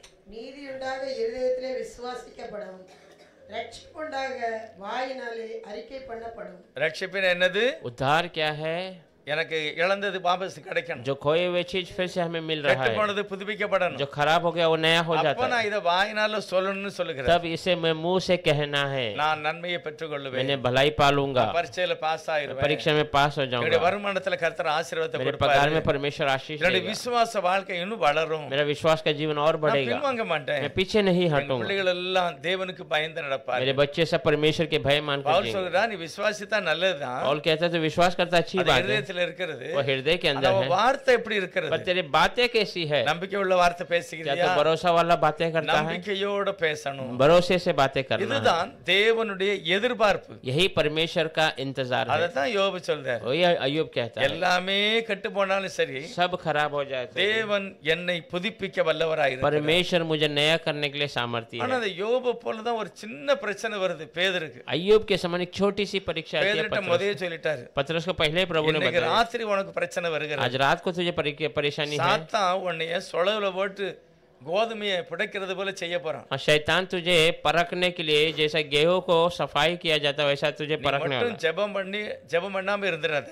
तू प्रार्थना किए बिना मत நீ रहना, ஜெபம் பண்ணா நான் கண்டிப்பா பழச்சிக்கிடுவேன், तू प्रार्थना करेगा நீ तो வெற்றி निश्चय அடைவன்னு तो சொன்னார். विजय पाएगा। ஆனா பேதுரு அது ஒரு பெரிய சீரியஸா நினைக்கல. पतरस उसे बड़ा गिना नहीं है। சரி, ஆண்டவர் தினமும் நமக்கு சொல்வார்ல, அதுதான் நினைச்சாரு. प्रभु ने हर दिन कहता वही है, ऐसा எப்போதும் போல நினைச்சாரு. हमेशा की तरह ஆனா सोचा, ராத்திரி பிரச்சனை வந்தது. पर रात को परेशान आई, நல்ல தைரியம் உள்ள அந்த பேதுருவே ஓடி ஒளியக்கூடிய ஒரு சூழ்நிலை. धैर्य भरा पतरस भाग कर छुपने की स्थिति आ இயேசு யாருன்னே தெரியாது அப்படிங்கிறார். गई। यीशु कौन है हमें जानता नहीं है। சபிக்கவும் சத்தியம் பண்ணவும் ஆரம்பிச்சிட்டாரு. श्रापित कर और कसम खाने அதே சமயத்துல உள்ளத்துல ஒரு யோசனை வருகிறது. उसी समय में हृदय में एक विचार आता है। சாயங்காலமே சொன்னாரு, शाम को तो उसने कहा ஒரு மணி நேரம் ஜெபம் பண்ணுப்பா, உனக்கு பிரச்சனை இல்லை, நீ வெற்றி பெறுவேன். 1 घंटा प्रार्थना कर तेरी परीक्षा में तो विजय पाएगा। நான் இதை ஒரு சீரியஸா எடுத்துக்கிட்டேன். मैंने तो इसे बड़ा गिना नहीं। தூக்கம் வந்ததுன்னு தூங்கிட்டேன். सो रहा, नींद आया, ஆனா सो गया। இப்படி வரும்னு நினைச்சிருந்தா நான் पर முழிச்சிருப்பேன். ऐसा आएगा सोचता तो मैं जागते रहता था। பைபிள் சொல்லுது மனம் கசந்து அழுதா, बाइबल बताती है मन टूट कर மனம் रोने கசந்து ஜெபித்தார். लगा। मन टूट कर प्रार्थना किया। தேவனோ கிருபையாக அவருடைய ஜெபத்தை கேட்டார். परमेश्वर अनुग्रह से उसकी प्रार्थना ஆனா सुनी। முதல்ல தெரிஞ்சிருந்தனா पर पहले ही मालूम होता तो அவர் மனதார இந்த வார்த்தையை சொல்லியிருக்க முடியும். पूरे हृदय से वो बातों को नहीं कहता। எருசலேம் அந்த தேசத்துல यरूशलेम के देश में பேதுரு மறுதலிச்ச அந்த இடத்துல पतरस ने इनकार किया उस स्थान में ஒரு பெரிய சபையை கட்டி அந்த கோபுரத்துல சிலுவை வைக்கல, ஒரு சேவலை விட்டுருக்கு. एक बड़ा कलीसिया बांध कर उसके मीनारे में जो है क्रूस ने रखा, वहां पर एक मुर्गे को रखा है। பார்க்கும்போது எல்லாரும் பார்க்கும்போது நினைப்பாங்க, ஓ இது பேதுரு இதுலதான் மறுதலிச்சாரா அப்படின்னு நினைப்பாங்க. सब देखते ही समझ जाते अच्छा पतरस यही पर प्रभु को इनकार किया था। ஆனா அவர் மனம் திரும்பிட்டாரு, ஆண்டவர் மன்னிச்சு ஏத்துக்கிட்டாரு. और उसने मन फिराया, प्रभु ने उसको स्वीकार लिया। பெரிய பொறுப்பை கொடுத்து பரலோகத்துல முக்கியமான இடத்துல அவர் தான் இருக்க போறாரு. एक बड़े जिम्मेदारी देकर स्वर्ग में अहम स्थान में वही है। ஆனா உலகத்துக்கு முன்னால அவர் ஒரு மறுதலித்தவனா தான் எண்ணுதாங்க. आज भी दुनिया की नजरों में वो इनकार किया हुआ व्यक्ति के रूप में देखते தேவனோ அவனை பரிசுத்தவானா நீதிமானாய் हैं। பார்த்தார். और परमेश्वर उसको पवित्र और धार्मिकता के रूप அதான் में கர்த்தர் சொல்கிறார், वही प्रभु कहता है। உலகமே மறந்தாலும் சரி நான் உன்னை மறப்பதில்லை. दुनिया भूल जाएंगी पर मैं तुम्हें नहीं நீ भूलूंगा। வெட்கப்பட மாட்டாய், तो शर्मिंदा நீ नहीं होगा, ரட்சிக்கப்படுவாய். तो उद्धार पाएगा। தேவனுடைய அந்த ரட்சிப்பை நான் அனுபவிக்க வேண்டும். परमेश्वर के उस उद्धार का हमें अनुभव करना। ஆண்டவரை நான் எப்படி நம்புதேன்? प्रभु को मैं कैसा भरोसा எஸ்தர் करता हूँ। புஸ்தகத்துல एस्तर की किताब में எஸ்தர்ல 4வது அதிகாரம் 14வது வசனம், 4 अध्याय 14வது 14 वचन। நீ இந்த காலத்திலே மௌனமாயிருந்தால் யூதருக்கு சகாயமோ ரட்சிப்போம் வேறொரு இடத்திலிருந்து எழும்பும். அப்பொழுது நீயும் உன் தகப்பன் குடும்பத்தாரும் அழிவீர்கள். நீ இப்படிப்பட்ட காலத்துக்கு உதவியாய் இருக்கும்படி உனக்கு ராஜ மேன்மை கிடைத்திருக்கலாமே, யாருக்கு தெரியும் என்று சொல்லச் சொன்னான். क्योंकि जो तू इस समय चुपचाप रहे तो और किसी न किसी उपाय से यहूदियों का छुटकारा और उद्धार हो जाएगा, परंतु तू अपने पिता के घराने समेत नष्ट होगी। क्या जाने तुझे ऐसी ही कठिन समय के लिए राजपद मिल गए हो। எஸ்தர் காலத்துல நடந்த ஒரு காரியம், एस्तर के समय में हुआ एक घटना है। அத இந்த காலத்துல உள்ள பாசப்படி சொன்னா எப்படி? आज के समय में अगर हम कहेंगे तो कैसा? எல்லா கிறிஸ்தவர்களையும் நாங்கள் கொலை செய்வோம், सारे मसीह लोगों को हम खत्म कर देंगे। அப்படிப்பட்ட ஒரு தீர்ப்பை ऐसे कानून को ஒரு சாத்தானால நிரப்பப்பட்ட ஒரு மனிதன் சொல்லுகிறான். शैतान से भरा हुआ व्यक्ति कहता है, விஷயம் தெரியாம அந்த ராஜாவும் அதை டிக்ளேர் பண்ணுதான். और विषय मालूम नहीं, वो राजा ने उसको ओके कर दिया। இதெல்லாம் நடக்க போகுது. ये सब होने वाला है। ஆனா அந்த கூட்டத்துக்குள்ள ஒரே ஒரு மனிதன் விசுவாசி, पर उस झुंड के अंदर एक मनुष्य विश्वासी है, அவர்தான் மொர்தெகாய். वो मुर्देकाय है। அவருடைய நம்பிக்கை என்ன? उसका भरोसा क्या है? எஸ்தரை பார்த்து சொல்லுகிறார், एस्तर को देखकर कहता பிரச்சனை है வந்திருக்கு, परेशानी हो நீ है, அரண்மனை உள்ள இருந்ததுனால நீ தப்பிச்சுக்கிட நினைக்காத. तो राज्य बाहर में है उसलिए तो बच जाएगी ऐसा मत நீ सोचना। மட்டும் இல்ல, உன் தகப்பன் வீடு எல்லாமே அழிஞ்சிரும். तू केवल नहीं, तेरे पिता के सारे घराने मारे जाएंगे। நீ கண்டிப்பா தப்ப முடியாது. तू कैसे भी बच नहीं ஆனா सकती। அவர் என்ன சொல்றதா தெரியுமா? पर वो क्या कहती है? நாங்கள் தேவ ஜனம், யூதர்கள், हम यहूदी है, परमेश्वर நாங்க के அவரை लोग। நம்புகிறோம், हम उस पे भरोसा करते हैं, நாங்க ஒண்ணும் அழிய மாட்டோம், हम नाश नहीं எங்க होंगे, தேவன் எங்களை காப்பாற்றுவார். हमारा परमेश्वर हमें बचाएगा। நாங்க யூதர்கள், हम यहूदी हैं, எங்களுக்கு ரட்சிப்பு எங்க இருந்தாது வரும். हमारा उद्धार कहीं से भी आ ஆனா जाएगा, அது உன் மூலமா வந்தா நல்லது. पर वो तेरी ओर से आएगा, अच्छा ஆனா रहेगा। நீ செய்யல அப்படின்னா அது வேற இடத்துல இருந்து अगर வரும். तूने नहीं किया तो वो दूसरे की ओर से आएगा। கர்த்தர் நம்மளை பார்த்து சொல்லுகிறார், आज प्रभु हमें देख कर நீ कहते हैं, உங்கள் குடும்பத்துல சரியான ரட்சிப்பை கொண்டு வர முடியும். तू तेरे परिवार में सही उद्धार ला सकता है। எங்கெங்கெல்லாம் பலவீனமா இருக்கோ அதெல்லாம் உங்களால் செய்ய முடியும். जहाँ जहाँ कमजोरी है वो सब आप ठीक कर सकते ஆனா हैं, நம்புகிறவர்களை தேவன் पर கைவிடுகிறது. भरोसा करने वाले को प्रभु छोड़ता नहीं है। ஆனா இதை நீ செய்யணும், पर इसे तू करना है, இல்லைன்னா உனக்கு அந்த ஆசீர்வாதம் கிடைக்கும். नहीं तो आशीष तुझे मिलेगा नहीं। நியாயாதிபதி புஸ்தகத்துல தெபோரல் அப்படிதான் சொல்லுகிறார், न्याय की किताब में देबोरा ऐसे ही कहती है, கர்த்தர் என்னோடு பேசினார், परमेश्वर मुझसे बातें किया, சத்துருவை உன் கையில ஒப்பு கொடுக்க போறாரு, शत्रु को तेरे हाथों में देने वाला है, தைரியமா புறப்பட்டு போ, तो धैर्य से जा, தேவன் தேவன் உனக்கு முன்பாக போகிறார், प्रभु तेरे आगे चल நீ रहा வெற்றி है அடைவாய். तो विजय पाएगा। ஆனா அவன் சொல்லுதான், पर वो कहता है இல்ல நீ வருவியா கூட? क्या तू आएगी मेरे साथ? தெபோராள் தீர்க்கதரிசியை பார்த்து சொல்லுகிறான், भविष्यद्वक्ता को देखकर कहता நீங்க है வருவீங்களா? क्या आप आएंगे? நீங்க வந்தா நான் போயிருவேன். आप आएंगे तो मैं जाऊंगा। தீர்க்கதரிசி தெபோராள் சொல்லுகிறா, भविष्यद्वक्ता நான் देबोरा कहती கண்டிப்பா வருவேன். मैं सच में आऊंगी। ஆனா நான் முதலாவது உனக்கு என்ன சொல்றேன், தேவன் உனக்கு கூட வருவார். पर मैं कहता हूं पहला परमेश्वर तेरे साथ है, அதுக்கப்புறம் நானும் கண்டிப்பா வருவேன். उसके बाद मैं भी आऊंगी। ஆனா அவனுக்கு அந்த நம்பிக்கை पर இல்லை. उसको भरोसा नहीं था। உடனே தெபோராள் தீர்க்கதரிசி அவனை பார்த்து சொல்லுகிறான், देबोरा भविष्यद्वक्ता उसको देखकर कहती है நான் சொன்ன வார்த்தை நீ ஏற்றுக்கொள்ளல பத்தியா, मैंने जो कहा वो बातों को तूने स्वीकार அதனால किया, வெற்றி அடைவாய். तो इसलिए तो विजय तो காரணம் होगा। கர்த்தர் வாரேன்னு சொல்லிட்டாரு, வருவாரு. प्रभु तेरे साथ है बोल दिया तो वो आएगा। ஆனா அந்த ரட்சிப்புக்கு ஒரு வெற்றி ஒரு ஒரு gift கொடுப்பாங்கல்ல, और उद्धार के लिए जो विजय के लिए जो तोहफा देते हैं அது உனக்கு கிடைக்காது, ஒரு ஸ்திரீக்கு தான் वो கிடைக்கும். तुझे नहीं मिलेगा, स्त्री को मिलेगा। என்றால் தேவன் ரட்சிக்கிறது உண்மைதான், அது கண்டிப்பா வெற்றி தான். क्योंकि परमेश्वर उद्धार देना वो सच है, वो உன் विजय மூலமா है, தான் அதை செய்ய वो விரும்புகிறார். तेरे द्वारा करना चाहता நீ है। அதை உதாசீனப்படுத்தினபடினா तो उसे तुच्छ मानने की அது वजह வேற से ஆளு மூலமாக ரட்சிப்பு वो வந்தது. किसके और के द्वारा वो उद्धार आएगा। அதனால இந்த சத்தத்தை கேட்ட எஸ்தர் சுதராயிட்டா. इसलिए आवाज को सुना हुआ एस्तर सुधर அவ गई। எங்கதான் இருந்தாலும் நான் ஒரு தேவனுடைய பிள்ளைங்கத அவன் நம்பி वो இருந்தான். कहीं पर भी हो मैं परमेश्वर की बेटी हो वो जानती थी। அவன் உபாசத்தை சொல்லுகிறான், वो उपवास को बताती 3 நாள். 3 दिन का। பைபிள் சொல்லுது தன்னுடைய தாதிகளுக்கும் சொல்லுகிறான், बाइबल बताती है अपने नौकरानियों को भी उसने आज्ञा அவங்களும் दिया, ஏற்றுக்கொண்டாங்கன்னு இருக்கு. वे लोग भी स्वीकारे हैं। யோசித்து பாருங்க, सोच कर திடீர்னு ஒரு வேலைக்காரி, உங்க வீட்டுல உள்ள வேலைக்காரிய अचानक आपके घर में काम करने वाली एक नौकरानी நாளைக்கு को நான் உபாசம் எடுக்க நீ எடுன்னா எடுக்க மாட்டாங்க. कल मैं उपवास लेने वाली तू भी लेकर के कहेगी तो नहीं அவங்களுக்கு இந்த लेगी, பழக்கம் கிடையாது, क्योंकि उसका वो आदत नहीं அவங்களுக்கு है, நம்பிக்கையும் கிடையாது. उसको भरोसा भी नहीं ஆனா है। இவ சொன்ன உடனே செய்தாங்க அப்படின்னா, इसने कहा तो वो लोग कर रहे हैं, इसका அப்ப मतलब எஸ்தர் ஆண்டுடைய காலத்துல तो एस्तर- நல்ல ஒரு கர்த்தருக்கு பயப்படுகிற ஒரு ஜீவிதம் இருந்தது. इस तरह के समय में परमेश्वर का भय मानने वाला एक जीवन उनको இது था। எல்லாமே அந்த ஸ்திரீகளுக்கு தெரிஞ்சிருக்கு. ये सब बातें स्त्री को पता है। அதனால எஸ்தர் சொன்ன உடனே எல்லாருமே செய்துட்டாங்க. एस्तर ने कहा तो सारे लोगों ने कर दिया। அவளும் அல்ல, அவளுக்கு வேலை செய்யற தாதிமார் அவங்களும் கூட, அவங்க யூதர்கள் இல்ல, அவங்களும் கூட உபாசிக்காங்க. वो केवल नहीं परंतु उसके साथ काम नौकरानी जो वे यहूदी नहीं पर वो भी उपवास करते ஒரு हैं। விசுவாசி एक विश्वासी அவன் மூலமா மற்றவங்களும் அந்த மீட்பை பெறுகிறார். उसके द्वारा और लोग भी उस छुटकारे को அதுதான் पाते हैं। ஆசீர்வாதம். वही आशीष என் है, மூலமாக மற்றவங்களுக்கு ஒரு விடுதலை. मेरे द्वारा औरों को ஆதியாகமம் 13வது அதிகாரம் கடைசி வசனம் சொல்லுகிறது, उत्पत्ति 13 आखिरी वचन कहता है ஆபிரகாமுடைய விசுவாசம் அவனுக்கு மட்டுமல்ல வீட்டுல வேலை செய்த அத்தனை பேருக்கு, अब्राहम का विश्वास केवल उसके लिए नहीं, घर पे काम करने वाले सारे எல்லாரும் लोग, ரட்சிக்கப்பட்டவர்கள், सारे लोग उद्धार पाए हुए எல்லாரும் लोग, விருத்தசேதனம் सारे பண்ணப்பட்டார்கள். लोगों का खतना किया गया, தேவனுடைய உடன்படிக்கைக்கு தங்களை ஒப்பு கொடுத்தார்கள். परमेश्वर की वाचा के लिए अपने आप को सौंप இன்னைக்கு दिया। நமக்கு அப்படிப்பட்ட ஆசீர்வாதம் உண்டு. आज हमारे लिए ऐसी ही आशीष है। காலையில பவுல் மூலமாக நம்ம கேள்விப்படுகிற इस வசனம் समय அதுதான். में पौल के द्वारा हम सुनने वाले वचन அவரை ये है, தொழுது கொள்ளுகிற நீ வெட்கப்பட மாட்டாய், नमन करने वाले तू शर्मिंदा नहीं உனக்கு होगा, வெற்றி உண்டு. तुझे विजय है। காரணம் கர்த்தருடைய நாமத்தை தொழுது கொள்ளுகிற எவனும் மீட்கப்படுவான் என்று வேதத்தில் எழுதியிருக்கிறது. कारण परमेश्वर के नाम को नमन करना जो भी हो वो विजय पाएगा, ऐसा वचन में लिखा गया। தீர்க்கதரிசி சொல்லி இருக்கிறார், भविष्यद्वक्ता ने कहा है ஆகவே உனக்கு உண்டு,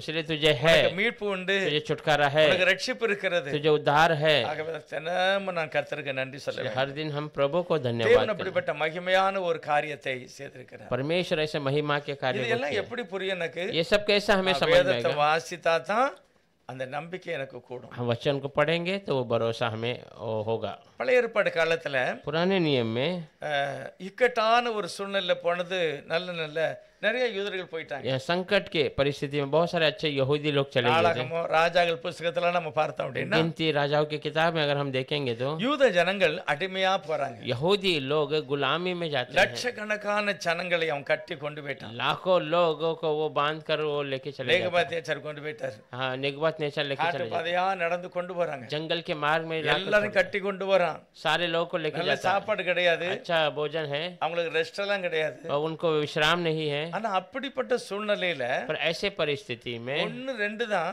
அதுல உருப்படியான விசுவாசிகளா இருந்தாங்க. एक दो जो सच्चे विश्वासी थे, கொஞ்ச நாள் இல்ல 70 வருஷம் போறாங்க அடிமையா. थोड़े दिन में 70 साल के लिए वो गुलाम बन 70 जाते हैं। வருஷம் கர்த்தர் இவங்களை ஒப்பு கொடுக்கிறார். 70 साल परमेश्वर इनको गुलामी के लिए सौंप தேவன் दिया। ஒப்பு கொடுத்த அப்புறம் மீட்பே கிடையாது. परमेश्वर सौंप दिया तो छुटकारा नहीं है।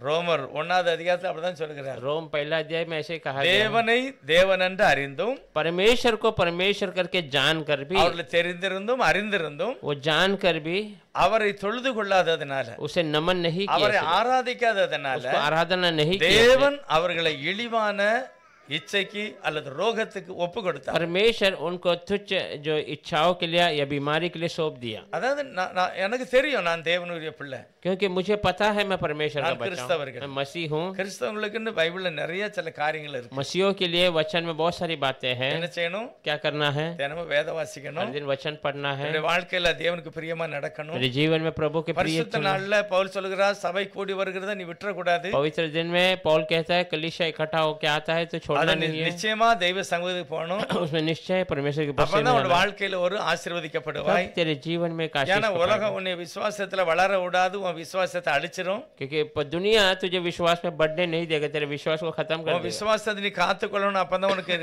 நித்திய ரட்சிப்பு तेरे உண்டு. विश्वास को तू बचा कर रखना, तब तुझे अनंत जीवन இது होता है। எல்லாருக்குமே தெரியும். ये सबको पता है। தெரிஞ்சிருந்துமே நிறைய பேர் என்ன செய்ய மாட்டாங்க, बहुत लोग को मालूम होकर भी क्या नहीं करते हैं, பைபிள் வாசிக்க மாட்டாங்க, बाइबल नहीं पढ़ेंगे, தனி ஜெபம் இருக்காது, अकेले की प्रार्थना नहीं होगी, தேவனுக்கு நன்றி சொல்றது எல்லாமே இருக்காது. प्रभु को धन्यवाद देना सब नहीं होता, இதனால காரியம் தலைகள போகும், उसके लिए पूरा बातें उलट हो जाता है, உணர்வும் இருக்காது. एहसास भी नहीं होता है। இப்படிப்பட்ட ஜனம் இருக்க கூடாது. ऐसे लोग नहीं होना பைபிள है। வாசித்து பாருங்க, बाइबल को पढ़कर देखिए, 70 வருஷம் சொல்றாரு நீ அடிமையா போகணும். 70 साल तो गुलामी में जाना, 70 வருஷம் போயாச்சு. 70 साल चले गया। பழைய ஏற்பாட்டுல மோசையோடு கர்த்தர் சொல்லுகிறார், पुराने में मूसा से प्रभु कहता है வருஷத்துக்கு 3 முறை साल में 3 बार உன் பிள்ளைகளுக்கு எல்லாத்தையும் சர்ச்சைக்கு கூட்டு வந்துடணும். तेरे बच्चे सबको तो कलीसिया में लेके आने का, விசேஷமா ஆண் மக்கள் எல்லாம் வந்துடணும். विशेष तेरे जवान बच्चों को लेके आना எதனால है। வந்துடணும்? किसके लिए आना है? அந்த விசேஷ நாள்ல நியாயப்பிரமாணத்தை வாசிப்பாங்க. उस विशेष दिन में व्यवस्था को पढ़ेंगे, தேவ சித்தம் என்னது, प्रभु की क्या मर्जी தேவன் है, எதை விரும்புகிறார் எதை விரும்பல, प्रभु क्या चाहता है क्या नहीं, இதை எல்லாரும் நட்டம் என்னன்னு கேட்கணும். ये सब खड़े होकर लोग सुनना है। 3 மணி நேரம் 4 மணி நேரம் அங்க வாசித்தாலும் கேட்டுக்கிட்டே இருக்கணும். 3-4 घंटा वो पढ़ेंगे तभी भी हमें सुनना இது है। வருஷத்துல கண்டிப்பா 3 முறை வாசிக்காங்க. ये साल में 3 बार पढ़ते हैं। இத வாசிக்கிற கேட்கிற ஜனங்களுடைய இருதயத்துல ஒரு பக்தி வருகிறது. ये पढ़ने वाले सुनने वाले हृदय में लोगों का एक தேவன் भक्ति அவர்களை है। ஆசீர்வதிக்கிறார். परमेश्वर उनको आशीष करता தேவன் है, நல்லவர். परमेश्वर भला है। இங்க பாத்தீங்கன்னா நம்ம 8வது அதிகாரம் நினைக்கிறேன், அப்போஸ்தலர் நடபடிகள்ல प्रेरित 8वां अध्याय में அந்த கந்தேக மந்திரி அந்த ஏசாயா புத்தகத்தை வாசிட்டு போறாரு. जो वो मंत्री है वो ऐसाया की किताब को पढ़कर தேவன் जाता அதை கவனித்தார். है, परमेश्वर उसको அவருடைய देखता है, வாழ்க்கையில ஒரு ரட்சிப்பு கொடுத்தாரு उसके பாருங்க. जीवन में उद्धार இதே देता போல है। தான் எருசலேம் தேவாலயத்துல वैसे यरूशलेम की कलीसिया அங்க में நியாயப்பிரமாணம் இருக்கிறது, व्यवस्था है, நிறைய இல்ல, बहुत नहीं है, ஒண்ணுதான் இருக்கு. एक ही है। அங்க வாசிக்கிறத நம்ம கேட்கணும். वो जो पढ़ते हैं उसे हमें सुनना है। இன்னைக்கு அப்படி இல்ல, आज ऐसा नहीं है, நம்ம பைபிள் இருக்கு, எல்லார் வீட்லயும் வாசிக்கலாம். हमारे पास बाइबल है, सब लोग अपने घर में पढ़ सकते हैं। தேவ சித்தத்தை நம்ம புரிந்து கொள்ளலாம். प्रभु की मर्जी को हम जान பழைய सकते ஏற்பாடுல அப்படி கிடையாது हैं, पर பாருங்க. पुराने में ऐसा नहीं था। வருஷத்துல 3 முறை தான் அந்த வார்த்தையை நான் கேட்க साल முடியும். में 3 बार केवल मैं इस शब्दों को सुन மற்ற सकता हूं। நாளைக்கு என்ன செய்வாங்க, பலி செலுத்துவாங்க, கர்த்தருக்கு நன்றி சொல்லுவாங்க, அவ்வளவுதான். और एक दिन में क्या करते हैं, बलि चढ़ाते हैं, प्रभु को ஒரு धन्यवाद சில देते சங்கீதங்களை படிப்பாங்க. हैं। 1-2 भजन संहिता पढ़ेंगे, ஆனா வருஷத்துக்கு 3 முறை நியாயப்பிரமாணத்தையே வாசிப்பாங்க. पर साल में 3 बार व्यवस्था को पढ़ेंगे। 3 மணி நேரம் 4 மணி நேரம் ஜனங்க நின்று கேட்பாங்க. 3-4 घंटा लोग खड़े होकर 70 வருஷம் அடிமையா போயிடுச்சுன்னு வைங்க, पर 70 साल गुलामी में चले गए। 70 வருஷமும் பைபிளை கேட்கவே இல்லை, इसका मतलब 70 साल से वे बाइबल सुने ही नहीं, पढ़े नहीं, கோயிலுக்கும் போகல, कलीसिया में नहीं गए, பலியும் செலுத்தல. बलि भी चढ़ाए नहीं। எப்படி இருக்கும் பாருங்க. कैसा होगा ஒரு देखिए, கைப்பிள்ளை என்ன செய்யும், ஒண்ணுமே தெரியாது அதுக்கு. जो छोटा सा बच्चा है जिसको कुछ पता ही 10 नहीं, வயசு பிள்ளை இப்போ 70 வயசுனா இப்ப 80 வயசு அந்த பிள்ளைக்கு ஆக போகுது. 10 साल का बच्चा जो गया अब 80 साल का वो இல்ல हो गया, 40 வயசு 30 வயசு ஆக போகுது. या 30-40 साल के उम्र हो गया। அந்த பிள்ளைக்கு நியாயப்பிரமாணம் தெரியாது, தெய்வத்தை பற்றி அறிவு இருக்காது. उस बच्चे को व्यवस्था भी पता नहीं, प्रभु का भय भी नहीं मालूम। 70 வருஷம் 70 साल எத்தனையோ முறை வாசிக்க வேண்டிய வேதாகமத்தை யாரும் வாசிக்கல, इतने கேட்கல. समय पढ़ने वाले वचन को कोई पढ़ा नहीं, ना कोई सुना। ஆனா அந்த கூட்டத்துக்குள்ள பாருங்க, पर उस झुंड के अंदर அவர் கையில பைபிள் இருக்கு. उनके हाथों में वचन है। யார் கையில? किसके हाथ में? யார் கையில பைபிள் இருக்கு? இந்த 70 வருஷ பிரச்சனையில इस 30-70 साल की परेशानी में தானியேல் கையில பைபிள் இருக்கு. दानियल के हाथों में बाइबल है, அவர் நியாயப்பிரமாணத்தை वो வாசிக்கிறார். व्यवस्था को पढ़ता है। நெகேமியா கையில பைபிள் இருக்கு. नेहमिया के हाथों में बाइबल எஸ்ரா है, கையில பைபிள் இருக்கு. एजरा के हाथ में இவங்க बाइबल है। அடிமையா போனாலும் ये गुलामी में गए तो இந்த भी தோல் சுருள்ல ஒரு जो சிலர் எழுதி வைத்திருக்கிறார். चमड़े के ऊपर 1-2 वचनों को उन्होंने लिख कर रखा था, அதெல்லாம் வாசிக்காங்க. वो सब पढ़ते हैं, இல்ல வாசிக்கப்பட்டதை நினைவு கூறுதாங்க. या पढ़े हुए चीजों को याद दिलाते हैं। நெகேமியாட்டெல்லாம் பைபிள் இருந்த மாதிரி தெரியல. नेहमिया के पास बाइबल है, அவர் पता नहीं। சொல்கிறார், ஆண்டவரே நியாயப்பிரமாணத்துல எழுதி இருக்கு, वो कहता है प्रभु व्यवस्था में लिखा गया है, பாவம் செய்தேன்னா உங்களை நான் அடிமையா ஆக்கிடுவேன். तो पाप करेगा तुझे मैं गुलामी में डाल நீங்க दूंगा, பாவம் செய்தேன்னா உங்க ஊர்ல மழை பெய்யாது, पाप करोगे तो तुम्हारे गांव में बारिश नहीं होगी, நீங்க நல்லா தேவனுக்கு பிரியமா நடக்கலாம் உங்களை आप அடிமைப்படுத்திடுவேன் परमेश्वर के प्रिय नहीं चलेंगे तो मैं गुलाम बना दूंगा। எல்லாம் எழுதி இருக்கு ऐसा सब लिखा गया நெகேமியா है। அப்படி சொல்றாரு नहमी ऐसा कहता எல்லாம் है, எழுதி இருக்கு ऐसा लिखा है, அப்படியே நடந்துட்டு वैसे ही हो நாங்க गया। இப்ப அடிமையா இருக்கோம் अभी हम गुलाम हो गए हैं। எங்க முற்பிதாக்கள் எங்க தாய் தகப்பன் உமக்கு கீழ்ப்படியல हमारे पूर्वज हमारे माता पिता आपका அதனால पालन தான் நாங்க नहीं இப்படி கஷ்டப்படுறோம் किया। इसीलिए हम आज गुलामी சபை में हैं। கிடையாது कलीसिया नहीं है, பிரசங்கம் கிடையாது प्रचार नहीं है, நாங்க இங்க இஷ்டப்படி நடக்கவும் முடியாது हम हमारी मर्जी से चल भी नहीं அடிமையாக இருக்கிறோம் सकते। हम गुलाम है। ஆனா நான் பைபிள்ல और கேள்விப்பட்டிருக்கேன் बाइबल में हमने सुना है, எங்க இருந்தாலும் சரி कहीं पर भी क्यों ना, ஆலயத்தை பார்த்து ஜெபம் பண்ணா நீர் கேட்பேன்னு சொல்லி इस, இருக்கிறீர் कलीसिया की ओर तुम देखकर प्रार्थना करोगे तो मैं सुनूंगा। ऐसा பாவத்தை அறிக்கை செய்யணும்னு சொல்லி இருக்கிறீர் पाप को कबूल करने के लिए कहा है। நெகேமியா எப்படி அறிக்கை செய்தார் பாருங்க नेहमिया ने कैसे कबूल किया? நெகேமியா புஸ்தகத்துல नेहमिया की किताब में அவருடைய வாழ்க்கையில நடந்த ஒரு காரியம் उनके जीवन में हुआ एक बातें हैं।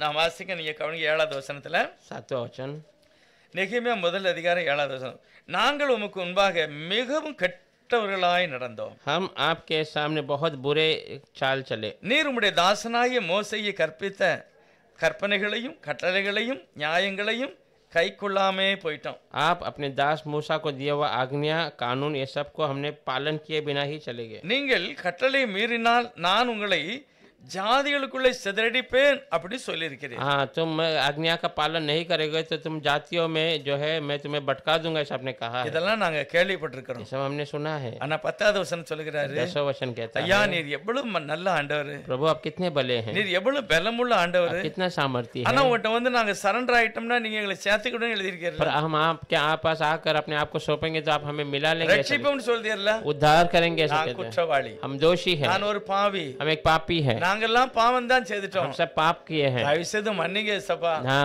अनुग्रह कीजिए प्रभु, मन இந்த क्षमा कीजिए। தாழ்மையான ஒரு காரியத்தை நெகேமியா செய்கிறார் ये नम्रता की बातों को नेहमिया करता எஸ்ரா है, செய்கிறார் एस्रा करता है, தானியேல் செய்கிறார் दानियल करता இவங்க है। எல்லாருமே தங்களுடைய பாவங்களை அறிக்கை செய்தாங்க ये सारे लोग अपने पापों को कबूल किया है। கர்த்தருடைய சமூகத்துல சொல்றாங்க நான் தப்பு பண்ணிட்டோம் प्रभु के उपस्थिति में कहते हैं हम गलत कर மன்னிச்சிருங்க. गए, मुझे क्षमा எங்க कीजिए, குடும்பம் பூரா அடிமையா இருக்கு मेरा पूरा परिवार गुलामी में, கஷ்டப்படுதோம். हम कष्ट में हैं, சரியான சாப்பாடு கிடையாது सही भोजन नहीं है। ஆனா நாங்க திரும்ப எங்க இடத்துக்கு போகணும் फिर से हम हमारे स्थान में जाना। அதுதான் உங்களுடைய ஒரு நோக்கம் वही हमारा एक विचार है। உடைக்கப்பட்ட எங்க சபையை நாங்க கட்டணும் टूटा हुआ कलीसिया को हमें बांधना உடைக்கப்பட்ட है, எங்க வீட்டை நாங்க கட்டணும் टूटा हुआ घर को எங்க हमें சொந்த बांधना है, இடத்துக்கு நாங்க போகணும் मेरे हमारे खुद के जगह ஆனா में जाना। மனம் திரும்பினா நீ செய்வேன்னு சொல்லியிருக்கிறது और मन फिराएंगे तो आप करेंगे, ऐसा आपने அது ஆகவே நாங்கள் செய்கிறோம் कहा। उसीलिए हम करते हैं। அந்த ஜெபத்தை கர்த்தர் கேட்டார் उस प्रार्थना को प्रभु நம்முடைய ने தேவன் யாரு सुना। परमेश्वर कौन है? ஜெபங்களை கேட்கிறவர் प्रार्थना को सुनने वाले। தாவீது சொல்கிறார் ஜெபங்களை கேட்கிறவரே ஆகவே எல்லாரும் உம்முடைய சமூகத்துல வருகிறார் दाऊद कहता है, प्रार्थना सुनने वाले,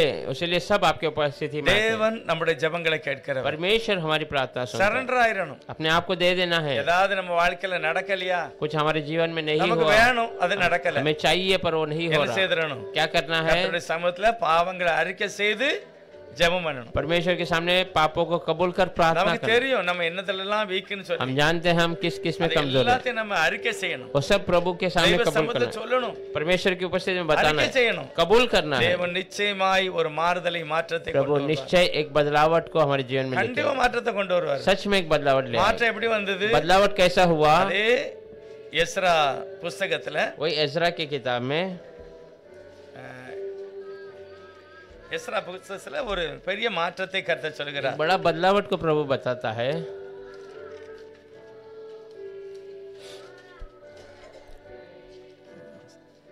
எஸ்ரா முதல் அதிகாரம் एजरा पहला अध्याय முதல் வசனத்துல அவர் சொல்கிறார் ஆண்டவரே நாங்கள் தீர்க்கதரிசிகள் சொன்ன வார்த்தையை வாசித்தோம் पहला वचन में कहता, प्रभु हमने भविष्यवक्ताओं ने कहा, उस बातों को हमने पढ़ा எரேமியா है, சொன்னபடியே நடந்துட்டு एरेमिया जैसा कहा वैसे ही हो ஆனா गया। எங்களுடைய ஜெபங்களை கர்த்தர் கேட்டதுனால पर हमारी प्रार्थना को प्रभु ने முதலாம் सुना। வருஷத்துல 70 வருஷம் முடிஞ்சு வரும்போது पहले साल 70 साल खत्म हो गया, பெர்சியா ராஜாவாகிய கோரேசின் ஆவியை கர்த்தர் ஏவினார் पेर्शिया का राजा कोरेश की आत्मा को प्रभु ने उकसाया। அவன் என்ன செய்துட்டான் பரலோகத்தின் தேவனுடைய ஆலயத்தை கட்ட கட்ட ஆசைப்படுகிறார். वो स्वर्ग के परमेश्वर की कलीसिया को बांधने की आशा करता அந்த है। அதிகாரம் முழுதும் நம்ம வாசிக்கும் போது उस अध्याय पूरा இவங்க என்னெல்லாம் ஜெபம் பண்ணாங்களோ அதுக்கெல்லாம் ஆன்சர் வந்துட்டு वो ये सब जो प्रार्थना उठा उस सब का उत्तर आ गया। அவனே ராஜாவே சொல்லுதான், राजा खुद कहता யார் है யாருக்கெல்லாம் உங்க சொந்த ஊருக்கு போகணும் போங்க, किस किस को अपने खुद के गांव में जाना चाहिए, யாருக்கெல்லாம் சபையை கட்டணும் கட்டுங்க, किसको कलीसिया बांधना बांधिए, நான் உங்களுக்கு சப்போர்ட் பண்ணுதேன், मैं तुम्हारा मदद நான் करूंगा, உங்களுக்கு பணம் தரேன். मैं तुम्हें पैसे दूंगा। எப்படி இதெல்லாம் நடக்க பாருங்க. कैसे ये सब होता है? ஒரு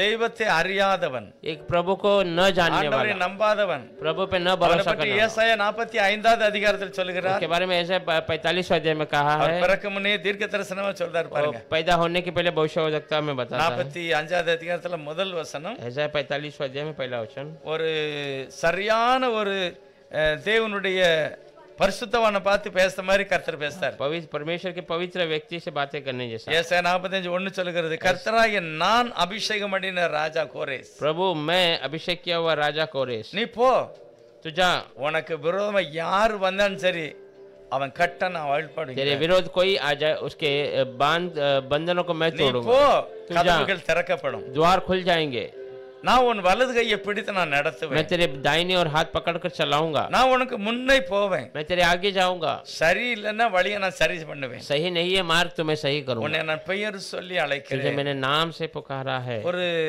சாதாரண ஒரு மனுஷனை பார்த்து தேவன் மேன்மையான காரியத்தை சொல்கிறார். साधारण मनुष्य को प्रभु इतना बड़ा कर कर बताता அவர் है। சொல்றார், உன் பெயர் சொல்லி என்னை பெயர் சொல்லி அழைக்கிற ஒரு தெய்வம். हमारे नाम को लेकर पुकारने वाला परमेश्वर, பேரெல்லாம் அவருக்கு தெரியும். हमारे सारे लोगों का नाम उसे வேதத்துல पता है। பார்க்கும்போது நிறைய காரியங்களை கர்த்தர் சொல்லுகிறார். वचन में देखते समय बहुत सारी बातों को நட்சத்திரங்களை நான் பெயர் சொல்லி அழைக்கிறேன், तारों को मैं नामों से बुलाता உங்களுடைய हूँ, பெயர்கள் எல்லாம் ஜீவ புஸ்தகத்தில் तुम्हारे எழுதப்பட்டிருக்கிறது, नाम जीवन के किताब में लिखा गया है, உங்களை என் உள்ளங்கையில நான் வரைந்திருக்கிறேன், तुम्हें मैं अपने हाथों में रच कर रखा है, நான் ஒரு நாள் உங்களை மறப்பதில்லை, मैं तब कभी तुम्हें भूलूंगा नहीं, கைவிடுவதில்லை, तुम्हें छोड़ूंगा नहीं, தாழ்மை உள்ளவர்களையே நான் நோக்கி பார்க்கிறேன். नम्र वालों को मैं देखता हूँ, எது நடக்காதோ அது கண்டிப்பா நடத்தி கொடுப்பாரு. जो नहीं होगा वो प्रभु से पूरा कर தேவ देगा। பிரசன்னம் நம்மளோடு இருக்கணும். पर प्रभु की प्रसन्नता हमारे साथ होना யோசேப்பினுடைய வாழ்க்கையிலும் பிரச்சனை வந்தது, है। यूसुफ के जीवन में भी परेशानी थी, துக்கம் வந்தது, दुख आया था, முடியாததெல்லாம் வாழ்க்கையில வந்தது. असंभव सब उसके जीवन में है। சங்கீதத்துல 105வது சங்கீதத்துல எழுதியிருக்கிறது, वजह से 105 में लिखा गया है, அவனை விலங்கு போட்டாங்க, उनको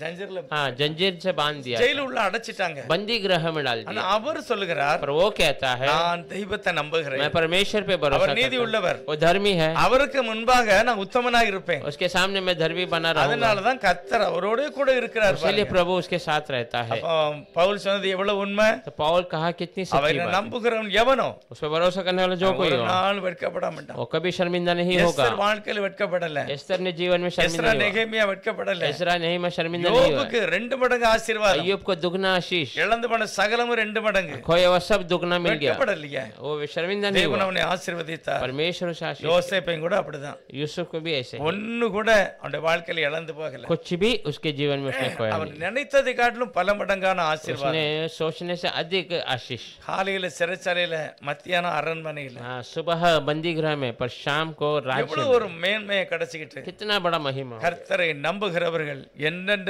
செழிப்பாய் प्रभु இருப்பார்கள். पे भरोसा करने वाले हमेशा आशीषित அவங்க रहेंगे, வெட்கப்பட மாட்டாங்க. वे शर्मिंदा नहीं होंगे। ரூத்தும் கூட சொல்லுதான், रूत भी कहती है உங்களுடைய தெய்வம் தான் என் தெய்வம், तुम्हारा परमेश्वर मेरा உன்னுடைய परमेश्वर, ஜனம் என்னுடைய ஜனம், तुम्हारे लोग मेरे लोग, நீங்க எங்க போறீங்களோ அங்க போவேன். आप जहाँ जाएंगे मैं वहाँ நகோமி जाऊँ। எங்க தான் போறா, नहोमी कहाँ जाती है? இஸ்ரவேலின் தேவனாய கர்த்தரிடத்துக்கு போகிறார். इसराइल के परमेश्वर के पास जाती தேவன் है। தன்னுடைய ஜனங்களை சந்தித்து ஆகாரம் கொடுக்கிறார். परमेश्वर अपने लोगों से मुलाकात कर भोजन दे நம்முடைய रहा है। ஆண்டவர் இறங்கி சாப்பாடு கொடுக்கிறார். हमारा परमेश्वर उतर कर भोजन दे பஞ்சம் रहा है। இருந்தது உண்மைதான், जो अकाल था सही बात கஷ்டம் है, இருந்தது உண்மைதான், कष्ट था सही ஆனா है, இப்ப அப்படி இல்ல. पर अब ऐसा நாங்க नहीं, திரும்ப हम உயிர்ப்பிக்கப்படுகிறோம். फिर से जिलाए जाते தேவன் हैं। எங்களை நினைவு கூர்ந்தார். परमेश्वर हमें याद दिलाता है। அந்த நம்பிக்கையில் தான் யாரு போறா, ரூத்து போறா. वही भरोसे में रूत जाती है। ரூத்துடைய நம்பிக்கை என்னது, रूत का भरोसा क्या है? இஸ்ரவேலின் தேவனை நம்புகிறாள். इसराइल के परमेश्वर அவருடைய पे, பிரசன்னத்துக்குள்ள போயிட்டா போதும். उसकी प्रसन्नता में चली गई तो काफी है। அவருக்கு கல்யாணம் ஆகணும், சொத்து சுகம் வாங்கணும், வீடு கட்டணும், அந்த யோசனை அவளுக்கு இல்ல. उसको शादी होना है, घर बार लेना है, वो संपत्ति करना, वो அவருடைய विचार नहीं। யோசனை நான் தெய்வ சமூகத்துக்கு போகணும். उसका विचार मैं प्रभु के அவரை पास है। நம்புகிறவர்கள் ஒரு நாள் வெட்கப்பட उस पे மாட்டார்கள். भरोसा करने का कभी शर्मिंदा அது नहीं होते। மட்டும்தான் அவருடைய நம்பிக்கையா இருந்தது. वही उसका भरोसा था, வெட்கமே படலையே. वो शर्मिंदा नहीं हुई। சாதாரண ஒரு வேலைக்காரி மாதிரி தான் போற பாருங்க. साधारण एक नौकरानी के रूप में ஆனா जाते हैं, இருதயத்தின் ஆழத்துல पर हृदय की गहराई में அந்த போவாஸ் சொல்லுதான், बोआज कहता है, எல்லாம் உன்னை பற்றி நான் கேள்விப்பட்டேன், सब तेरे बारे में हमने सुने हैं, உன்னுடைய நடவுடல எனக்கு தெரியும், तेरा चाल चलन मुझे पता ஆனா நீ है, வந்த இடம் சேனைகளின் கர்த்தருடைய செட்டையின் கீழே வந்திருக்கிற, पर तू आया हुआ स्थान सेनाओं का நீ यहोवा के நிறைவுள்ளவளா चरण, இருப்பாய், तू भरा हुआ நீ रहेगा, ஆசீர்வாதமா இருப்ப. आशीषित रहेगी। இப்படிப்பட்ட நன்மையான வார்த்தை தேவனுடைய மனுஷனிடத்திலிருந்து வருகிறது. ऐसा भलाई की बात है परमेश्वर की दास की ओर से ஆனா आती புதிய ஏற்பாட்டுல है। पर नए नियम में தேவனே ஆண்டவராக இயேசுவை நேரடியா சொல்லுகிறார், परमेश्वर प्रभु यीशु स्वयं कहता है सीधे, என்னை நம்புகிறவன் மரித்தாலும் பிழைப்பான், उस पे भरोसा करने वाला मरेगा तो भी जिंदा हो இழந்து जाएगा। போனதை நான் திரும்ப கொடுக்கணும், அதுக்கு தான் खोए வந்திருக்கிறேன். हुए को मैं फिर से देने के लिए आया हूँ।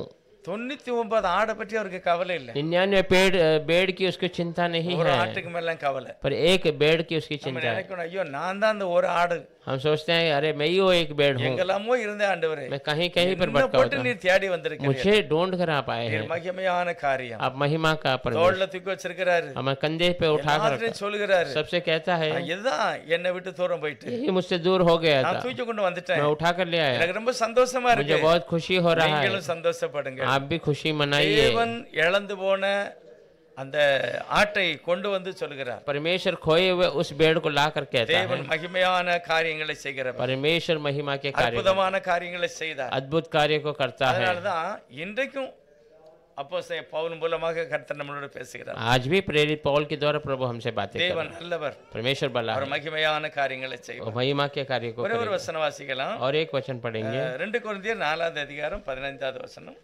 दूसरा कोरिन्थियों 4 अध्याय 15 वचन।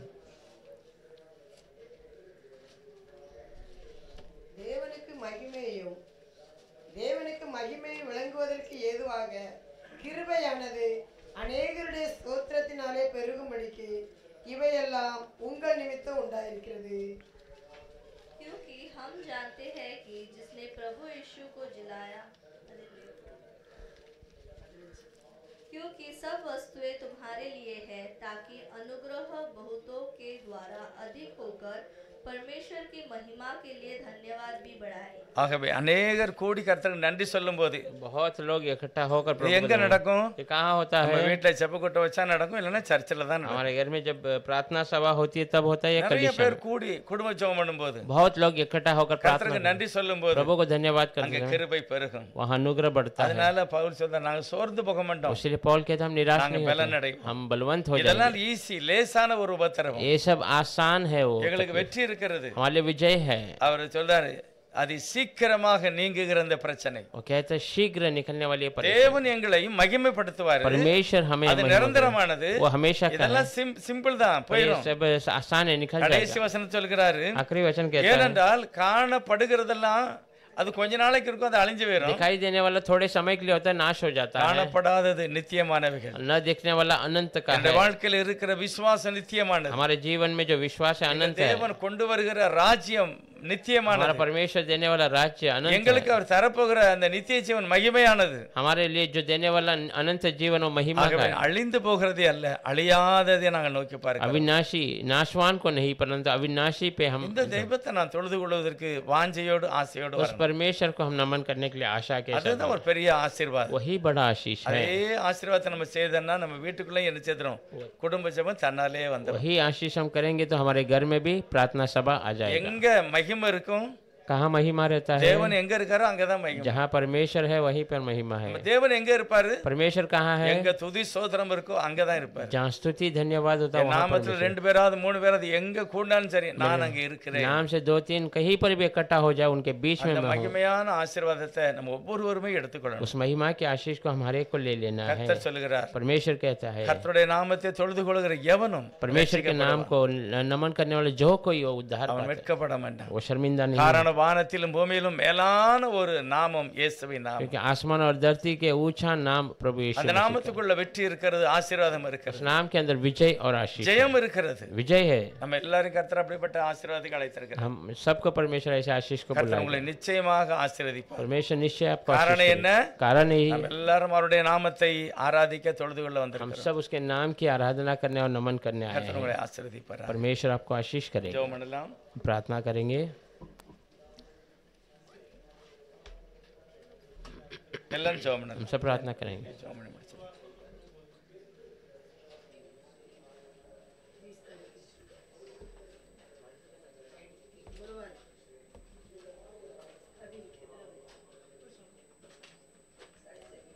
என்னது? 20 வெள்ளி வேலை. अच्छा 20ஆம் தேதி பிரதர் யோகேஷ் அவங்க வீட்டில் சாயங்காலம் ஜெபம் இருக்கும். हाँ, नया माड़ा में भाई योगेश के घर पे 20 तारीख को गुरुवार को शाम को 7 बजे उनका घर पे प्रार्थना सभा है। தயவுசெய்து எல்லாரும் வாங்க. அந்த வீட்டில் நடக்கிற ஜெப கூட்டத்தில் நம்ம எல்லாரும் கலந்து हम கொள்வோம். सब वहाँ पर जाएंगे और उनके घर का सभा में भाग लेंगे। அடுத்து 21ஆம் தேதி ராபோஜன ஆராதனைக்கு फिर 21 எல்லாரும் तारीख को शुक्रवार को शाम को यहाँ प्रभु भोजन है। கர்த்தர் உங்களை ஆசீர்வதிப்பாராக. परमेश्वर आपको आशीष करेगा। ஜெபம் பண்ணலாம். प्रार्थना करेंगे, டேனி நம்ம மத்தியில் ஜெபம் பண்ணுவோம். धन्यवाद करेंगे। धन्यवाद प्रभु परमेश्वर, हम कितने धन्य हैं प्रभु, क्योंकि हम आपके उपस्थिति में खड़े हैं प्रभु। पुराने समय में मूसा आपके उपस्थिति में खड़ा रहता था परमेश्वर। उस 40 दिन 40 रात बिना भोजन किए, बिना प्यासा वो आपके उपस्थिति में है, ऐसा हमने वचन में देखा प्रभु। पर जब वो आता था, वो आपकी उपस्थिति से बाहर लोगों से मिलने, उसका चेहरा प्रकाशमान रहता था। वो उसकी आंखें कमज़ोर नहीं हुई, ऐसा वचन कहता है। आपको देखने वाले नज़र कभी कमज़ोर नहीं होते प्रभु, आपको देखने वाले कभी निराश नहीं होते हैं परमेश्वर, ऐसा वचन कहता है। आज परमेश्वर हमने वचन के द्वारा आपको देखा है परमेश्वर, आप कितने दयालु और प्रेमी है परमेश्वर। आपने जो हमारे लिए किए सारे भलाई के लिए आपको धन्यवाद करते हैं प्रभु परमेश्वर। इस पवित्र स्थान में हमें लेके आया, आपकी उपस्थिति में खड़ा किया, उसके लिए हम आपको फिर से धन्यवाद करते हैं परमेश्वर। सारा आदर महिमा हम हमारे प्यारे मसीह प्रभु यीशु मसीह को देते हैं। प्रार्थना प्रभु यीशु मसीह के नाम से मांगते हैं। ஆமென். பேசலாம். எல்லாரும் எழுந்திருந்து சபை கடரேக